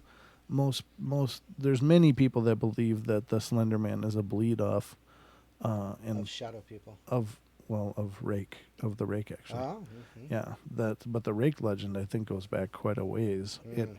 It may still be some form of urban legend, but I don't know for sure. But I've seen some videos out there that something weird is eating a chicken in one of them. It looked like a little golem guy. Did you see that one out of Mexico? I think it's out of Mexico. Oh, They're yeah, speaking yeah. Spanish. Yeah. But they're going through the brush, and all of a sudden the flashlight hit it, and it goes, and these two guys just run away. Whatever the hell that is, sitting in their dark eating chicken is pretty sick. It's pretty sick looking. Not that it couldn't be some kind of feral human, but it didn't have any hair, and it looked just gangly. Right. It did look creepy, plenty creepy. So... I don't know, whatever, but yeah, a rake I suppose would be absolutely horrible. I don't think I would have the gumption to walk by No. quietly. I'd be like, No. I'd be going the long way home. Screw that. I'd take extra time getting home. Nope, not gonna dangle my feet in those waters. All right, so let me see what's next here. Oh, in some tellings of the story, the rake has an almost hairless canine Oh, okay, appearance. okay. Well, that could very well be then. Yeah, maybe it is a rake. And then it says, know your meme. So anyhow, yeah. Yeah, I don't know. Black Faceless Mystery. All right. So this one goes back to the long distant 2016. My story began, and this comes out of Nebraska and was submitted January 19th of 2017. But my story goes back to late August, early September 2016. The school my son goes to has called us and said he was crying, and when he asked why, he told them that the mystery person told him to hurt his brother. He said he wasn't going to listen to him, though, and at the time, I didn't think much of it because school can be stressful for a 5-year-old that has just started kindergarten. My wife and I shrugged it off as his imagination. He does pretend with normal things like Ninja Turtles and stuff, so at the time this didn't seem too crazy. A few weeks later, I picked him up from school and we went to Walgreens. On our way, he mentioned that the mystery person was following us. We got into the store and he said, "Look, Daddy, he's crawling on the walls. He is crawling on the ceiling." I looked at him while he was saying this, and his eyes were definitely tracking something that I could not see. I asked him what his name was, and he told me he can't tell me his name. I asked, well, why? Why not? And he said, because he has no face, and he has no mouth, no eyes, and no nose or ears. And I thought this was getting a bit strange, but being a very rational person, I still assumed it was his imagination just running wild. He would still talk about having seen it at school over the next month, and I didn't get many details about it until probably early November when we were downstairs playing, and he said he had seen the mystery person at school. I asked him, where does the mystery person come from? And he told me he comes from underground and is covered in fire. Huh. At this point, I began to suspect maybe there's a bit more to this thing than just imagination. There's nothing he watches or has ever seen that remotely resembles anything like he has described. He watches SpongeBob and Dora, and that's about it. That's scary enough. Yeah, SpongeBob will screw up anybody. My older son, who is 7, said the mystery person is not real. This made my 5-year-old upset, and he reaffirmed to him that he was indeed real. Most of the time nothing happened regarding this around our house, and I would say 99% of the time he is a completely normal 5-year-old. He has friends, is not super quiet, but not very talkative either. A few weeks later, probably late November, is when it started to get very strange. I was cooking dinner and I hear him from his room yell, "Daddy, come look, come look." And I put dinner on hold for a moment and went to his room. He was jumping on his bed laughing and looking out the window, and he points to our neighbor's nativity scene they had set up earlier that day across the street and says, "Look, Daddy, the mystery person. He can't get past baby Jesus." Now at this point I am pretty sure there is a lot more to this thing than imagination at work. This kid has been to church maybe 5 times in his life. Although he did go to preschool at a church, which was where he learned about baby Jesus, he said baby Jesus was making the mystery person angry, so he left. About 3 weeks later, it got worse. He was outside playing during recess and just started crying. The teacher asked him what was wrong, and he said the mystery person told me to get the sharpest metal and kill my friends. Ooh. At this point, the school needed to have a meeting with us to address the issue. Yeah. The next day, my wife went to meet with them, and she finds out that the counselor had asked him what it looks like. And he told her his skin was black, and he wears a hood, and he was very precise about it, going as far as to mention that it is not like a black person, but black. He had also mentioned that it lives underground underneath his classroom, and that it was going to leave on the first day of winter and return in the spring.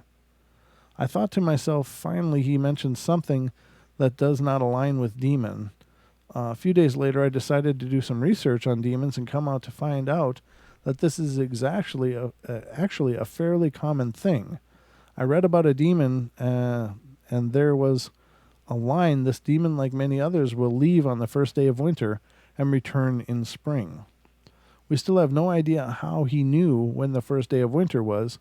He wasn't learning that in kindergarten, and we didn't tell him, but on December 21st, he knew. The next day, I thought, screw this thing, so I went to the Christian bookstore and got him his own little nativity scene and a cross and necklace for good measure. And I set the nativity scene in our living room and told him I got him a cool necklace if he wants to wear it. He didn't want to wear it at the time, so I hung it up on the fridge. December 23rd comes, and he is looking out the window in our kitchen and says the mystery person is gone now, but he will be back. He pauses and points to the cross necklace I had hung on the fridge and says, "Daddy, the mystery person doesn't like that." I asked if he wanted to wear it, and he said, "Yeah," very enthusiastically. He put on the necklace and was dancing to a Disney song in the living room, saying, "Oh, the mystery person is so mad about this. He is very angry." He stops and points right at me and says, "Daddy, the mystery person says, I know what you are trying to do." And I said that I thought the mystery person was gone now. My son told me, "He is, but I can still hear him." This is the point at which I think to myself, screw this thing. I am getting a priest in here. No doubt. I found a priest that would come to do a house blessing. He asked me all sorts of questions about what books I read to him, books I read to him, shows he watches, games he plays, and all that sorts of thing. And as far as I knew, there was no cursed objects in our house or anything like that. And I wasn't showing him any horror movies or crazy stuff. So he comes over about a week later, and as soon as the priest stepped foot in our house, my son had a message for him. He said, "The mystery person wants to knock you out." The priest did the blessing. Everything was normal and went well, I thought. Since then, he hasn't been able to hear this thing inside of our house. I am somewhat worried because he is back in school now and tells his teacher the mystery person is underneath the classroom sleeping. There are a few other details we have received about it. It has glowing red eyes at night, has a shield of fire. He said something one time about its body having like ornaments around it and that it tries to be sneaky. He sees a psychiatrist that has ruled out the possibility of him being crazy. The school counselor says something like this is way outside the pretend range for a 5-year-old, and she also has seen him track it with his eyes. I have no idea what to do. He has asked us to make him go away. He learned himself that if he shows it Jesus, it gets mad and runs away. We never told him to do that at all. I'm 99% sure this thing is real. I just have no idea how to explain it to a 5-year-old what it is he is seeing. Oh, Christmas Eve, he was in the car and started laughing. He told us God gave him a present. That means God will protect him and that he belongs to God now. I asked to see it, and at the time I had no idea what it was. It looked like a tiny medal with a cross on it. After doing a search, we found out that St. Benedict medal. St. Benedict, I guess, is the protector of school children and protection from demons. We started taking him to church, and he sees it outside of churches. I asked him, what is it doing? And he says he waits to attack someone when they leave here. For now, it's been quiet, nothing new. But if it comes back, any advice would be appreciated. Yeah. Wow, that is a phenomenal story. Salt. Yeah, I don't think you can't salt yourself. No, I'm wearing my salt jacket. No, around your house. Oh, sure. Yeah, you can. Yeah, You around can. your house. Yeah, that's a good idea, and that certainly it would help create a barrier as well. But clearly, whatever this is, it has an aversion to the spirituality. So I think they're doing what they need to do. Right. It doesn't like the religious light, and so bring as much of that into your house as you can. Yeah, I don't know. I mean, I'm the problem with having priests do stuff is that, I mean, they're human too, right? So they are not always the holy men they are perceived to be. And so if you bring someone over and he turns out to be a slimy bastard, but you don't know it, and you're putting your trust in him to push negativity out of your house and protect your family, and in actuality, he's, a twisted soul himself, then whatever he does is absolutely useless. You know what I mean? Yeah. By that fact. By the virtue of him being corrupted, right?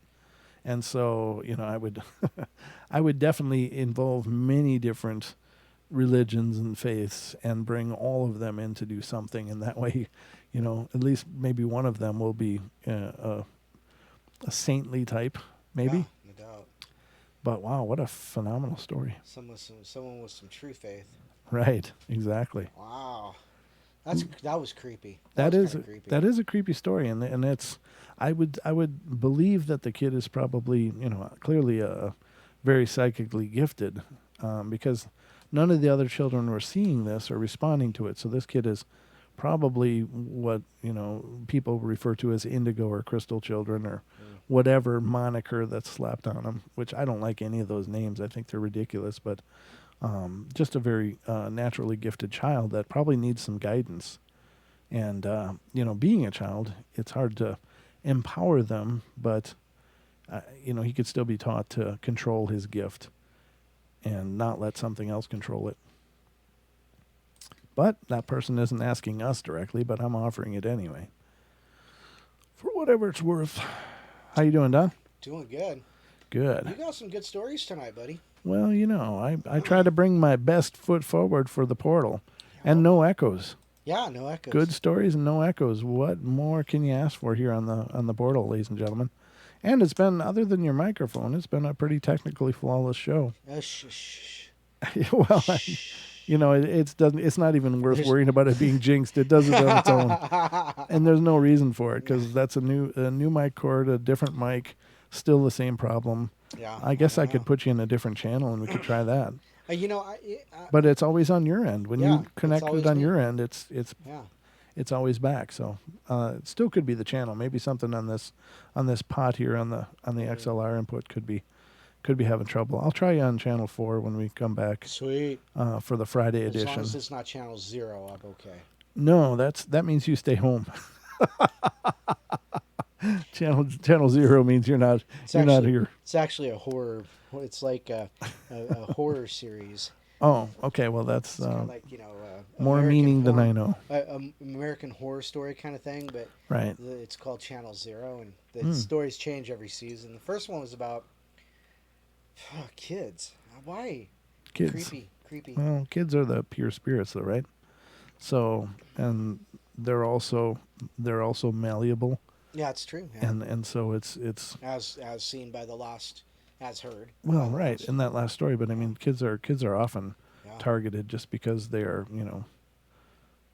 they just can be told things, and they're such pure uncorrupted spirits that they just, oh really, you know. Obake says, use your paranormal device you used on your last show, Brent. Oh, you want to hear the spirit radio? Yeah, I've been working on it. I resoldered a bunch of stuff in it, and all right, Don and I were messing with it a little bit before the show. Here's the Tesla Spirit Radio, and we can see if something cool will come through now. It's been okay. I mean, it's a noisy little thing. It picks up a lot of. That's a lot of sound. copper. That's a lot of. That's a lot of coil. antenna. That is a lot of coil. And again, special thanks to Steve, my good buddy, who put this together. And I think between he and I think it's working now. I haven't heard anything fantastic, but let's have a listen. Want to hear it? Here you go. Now, if I rest, I see it grounds through the board. So I got to rest my arm there. All right, let me crank it up here. That is it. Turn the potentiometer. It's actually a variable resistance. Oh, wow, that was pretty cool. That's catching a lot of interference. Oh, did you hear that? I better shut up. I'm getting like Ghost Adventures. Was that you? Yeah, that was me. Oh, I giggled. your camera froze. Oh, it did. Just yours though. Yeah. There you go. Now you're moving. Whoa, broken image. That's kind of spooky. That was a broken image. Yeah, but I was still talking on the camera, even though it's a delayed feed. Oh, now that interference went. I'm not picking it up now. This is the Tesla Spirit Radio. Trying to pick up any weird. What if you played with the gain on the board? I have. Let's hear.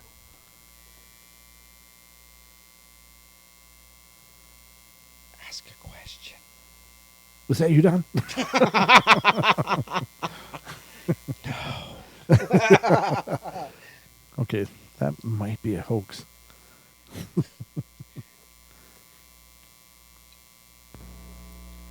Well, that's different. So as I turn the variable resistance dial, the more I turn, oh man, that's loud.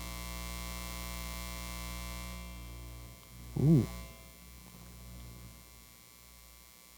That's the end of that. That's the end of that turn. Huh. No, whatever's going on. I'm not really sure what it picks up, but it's cool static. Grab the antenna. Grab the antenna.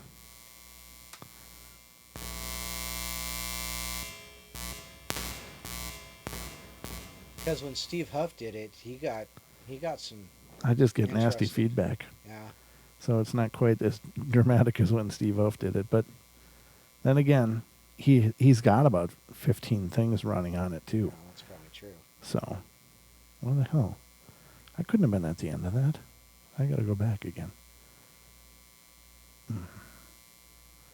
Oh, there it is. Kind of. Whatever that interference right there is. And again, we need someone like Dan to explain to us more about this Tesla Spirit coil. Well, he is present, and he says it sounds like my germanium diode mic. It is. There's a germanium diode in here. Yeah. Light sensitive germanium That's right. diode. Yep.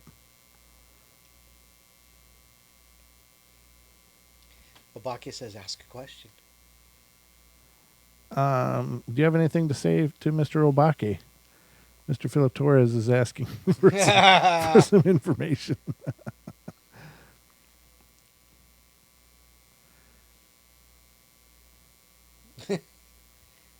No response yet. No, and I'm there we go. Just a hum. Huh. A variable hum, though. It's getting louder and more intense. Well, that's... Let me set it down. I think holding it might be also having an effect. I'm touching the antenna there. I'm trying to tag it as well as I can. And just slowly going through the variable capacitance here.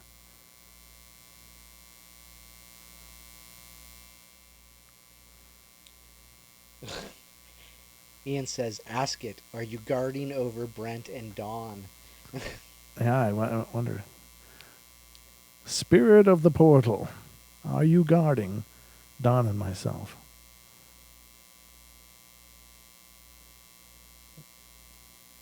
Or are we just tempting fate? No attachments, please.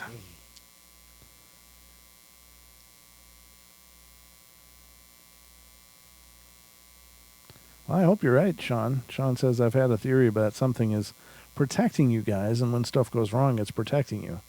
And I think you're probably right. Again, it's nothing horrible has happened. It's just, there's just some, I don't know, almost... etheric interference. Yeah, just mischievous stuff. And maybe that's right. Maybe it would be a lot worse if there wasn't something here. But according to Deb, there's another spot. It's when I'm pushing on the dial just a little bit. See, I can do it manually. I should use that for a song. Oh, jeez. Oh, God. Next, a Ouija board. Yeah, no, that's just going to stay glued to the wall. I have no plans for us actually introducing the Ouija board. Thank you. Hi, Regla. Hey, Regla. How you doing? Just joined us for Spirit Radio Tesla time. Spirit Radio time. And we're going through it. And like I said, I've redone this thing several times. And I think I have all the wiring correctly. And I added some jumpers that weren't in there that needed to be. So I think it's good. But that was just someone beatboxed just now. That was just me. But hope you guys... Oh, yeah, it's been a while. You're right, Pixie. It's been a while. And ladies and gentlemen, we are responding, of course, to our chat room, which is always a big part of the Portal shows. And I'm sorry, on Saturday's episode, I had to delete out most of that echoey crap because it's just not the representation I want of the Portal being out there. It was good humor, good fun, and I thank you all for your understanding during that fiasco and that stupidity, as it were. But I did have to delete it, so unfortunately we also lost the chat replay. Whenever you delete out a segment of a recorded video on YouTube, you sacrifice the chat replay, which sucks to me because it's an integral part of the show, and it's something I love very much. And I think it adds a lot to people watching it. Depth to it. Right. Yeah. You guys are out there contributing and taking part in the conversation. And while we can't always answer you on show, I do always look back and see what you guys have said the next day. So I'm sorry I had to do that, but I just wanted it to be a good representation of what we do. Yeah, so that's, I don't know, nothing really cool is coming through, ladies and gentlemen. But I'm learning about schematics and reading electrical diagrams and stuff so I can triple check these connections. I'm doing it based on a YouTube video that I found, which is pretty good. And there's many YouTube videos out there, but there's an Instructable on Instructables.com that'll teach you to make your own Tesla Spirit Radio. It's something I've toyed with the idea of making and selling through the Portal store, because I know most of you don't want to be, making your own soldered joints and stuff like that, and I certainly have the equipment to do it. But I want to make sure this one works before I go ahead on that next step of the journey. But I think it works. I think maybe, I don't know. It's just maybe there's nothing. Let's say this: the spirits may be camera shy. It could be. I mean, but I've sat here for 3 days now, rewiring and testing, and nothing's come through then when it's just me either. It's just a lot of humming and staticky stuff. I don't know. It's possible. But yeah, it's essentially a crystal radio is what this is, and it's not powered. What you're hearing is just the powered. I'm preamping it through my board so that you hear something, but it just basically detects radio frequencies of different measure and scale. And Tesla was absolutely freaked out by this himself, because he would listen to these conversations over this thing in his lab alone. And this Tesla spoke like 11 languages. He was very well versed in linguistics, and he couldn't recognize the language that was being used. He wasn't sure if it was earthly even. He just didn't know.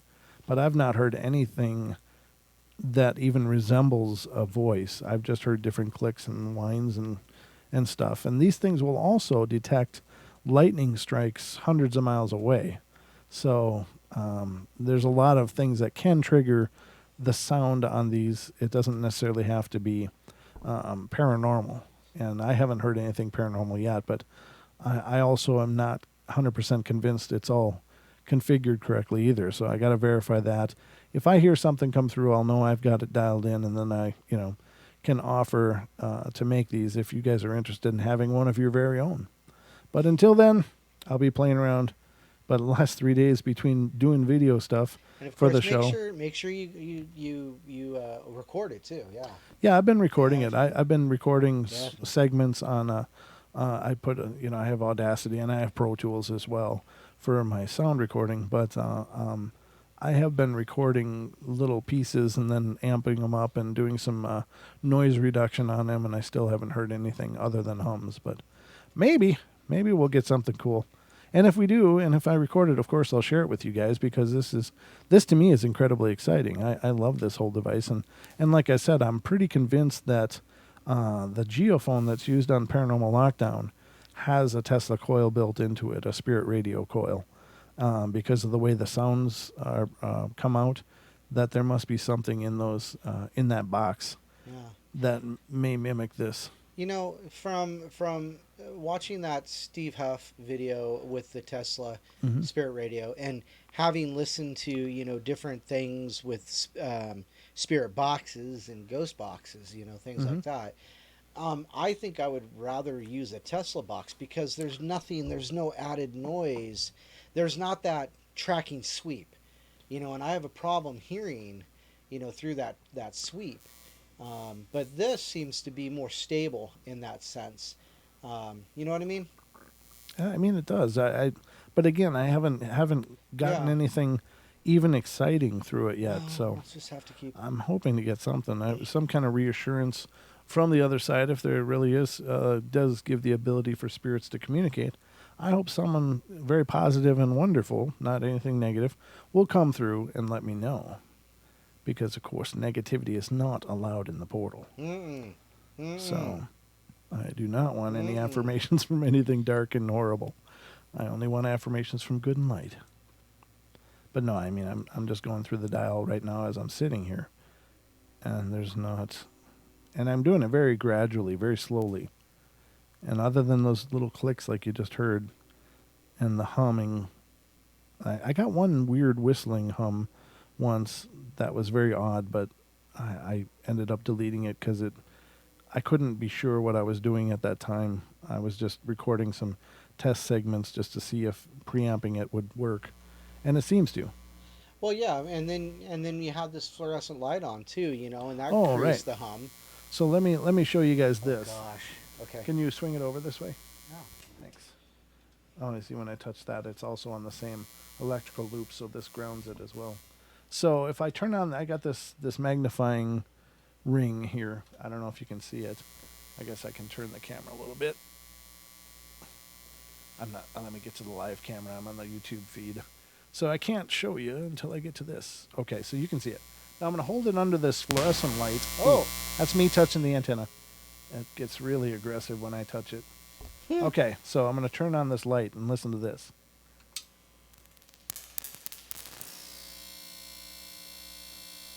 So that's pretty cool. And again, I'll turn off the light. And again, on.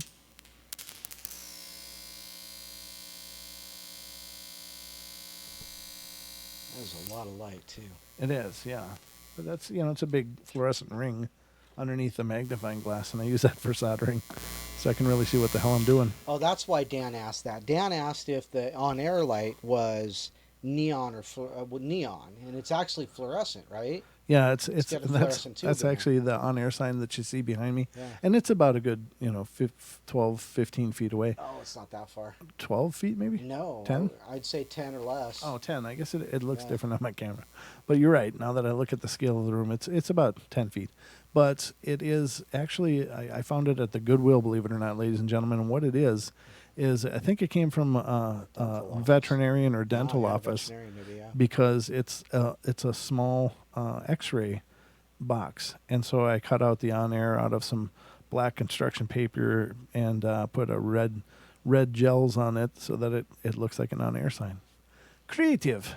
Very creative. So, but I think that's part of the because when we swung over the magnifying light, I think that's what clued me into what Dan may have been mentioning is the fluorescent light and how it affects the Yeah, it definitely the does. ballasts.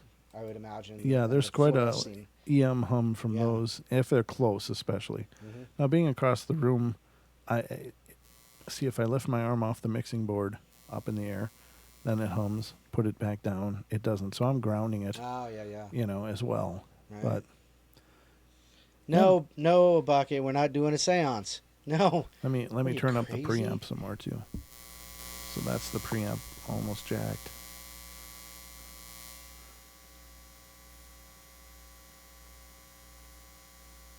Waiting with bated breath.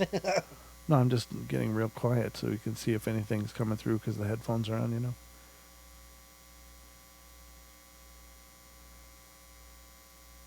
I can hear like patterns of hums in there, and that's just electrical interference or whatever. But yeah, very strange. I'm going to turn back the preamp now. So there it is, ladies and gentlemen, the Tesla Spirit radio. Again, I'll keep testing it. If I ever get something cool to come through, and let me mute this. But I wanted to show the inside there. There's the germanium coil that's inside the jar. I don't know if it'll. I got the YouTube feed on. Major delay, yeah. Yeah, there it is. So that's the germanium coil in there, and that's why it's sounding like your microphone, Dan, because it's just basically a crystal radio with clever antennas, I guess, space age antenna design. So I don't know. Hope you guys enjoyed it. But anyway, that I think is the portal for tonight, everybody. I hope you guys have enjoyed it, and if there's anything you have had as far as a paranormal experience, by all means, please email paranormalportalradio@gmail.com.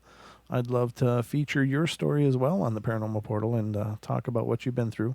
And let me know in your email as well if I can use your name or if you'd rather remain anonymous.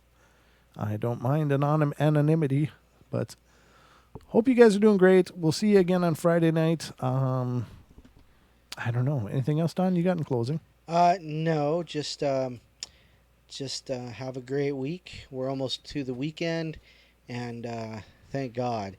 And thank God because it's supposed to be hot the next couple days here, and Oh, it's always hot up in here, Don. it's always too hot and crazy, guys. Yeah, but the studio's probably going to be a pig on Friday. That's probably true. Yeah, no doubt. Well, we're going to have to layer our soffits. chairs in ice. Yeah, no doubt. All right. Love you guys. Love you all. Be good. Be kind. Be nice. And we will see you Friday night for more of the Paranormal Portal. Take care. Have a good week. And if for any reason you want to reach out and talk to me, you can either find us on Facebook.com/Paranormal Portal Radio or email me directly at paranormalportalradio@gmail.com. Or if you want, you can find Don and myself also on our personal pages. Don has a Don Longbeard Facebook page. I have a Brent Thomas Facebook page, and we can be found on MeWe as well as Twitter. At Paranormal Portal, PORTL. So find us wherever you can and become a part of our world. We love you bunches, and we will see you Friday. Until then, God bless you. God keep you. go keep you safe, my man. God save me. Screw the Queen, save me. Save me. Good night. All right, see you guys.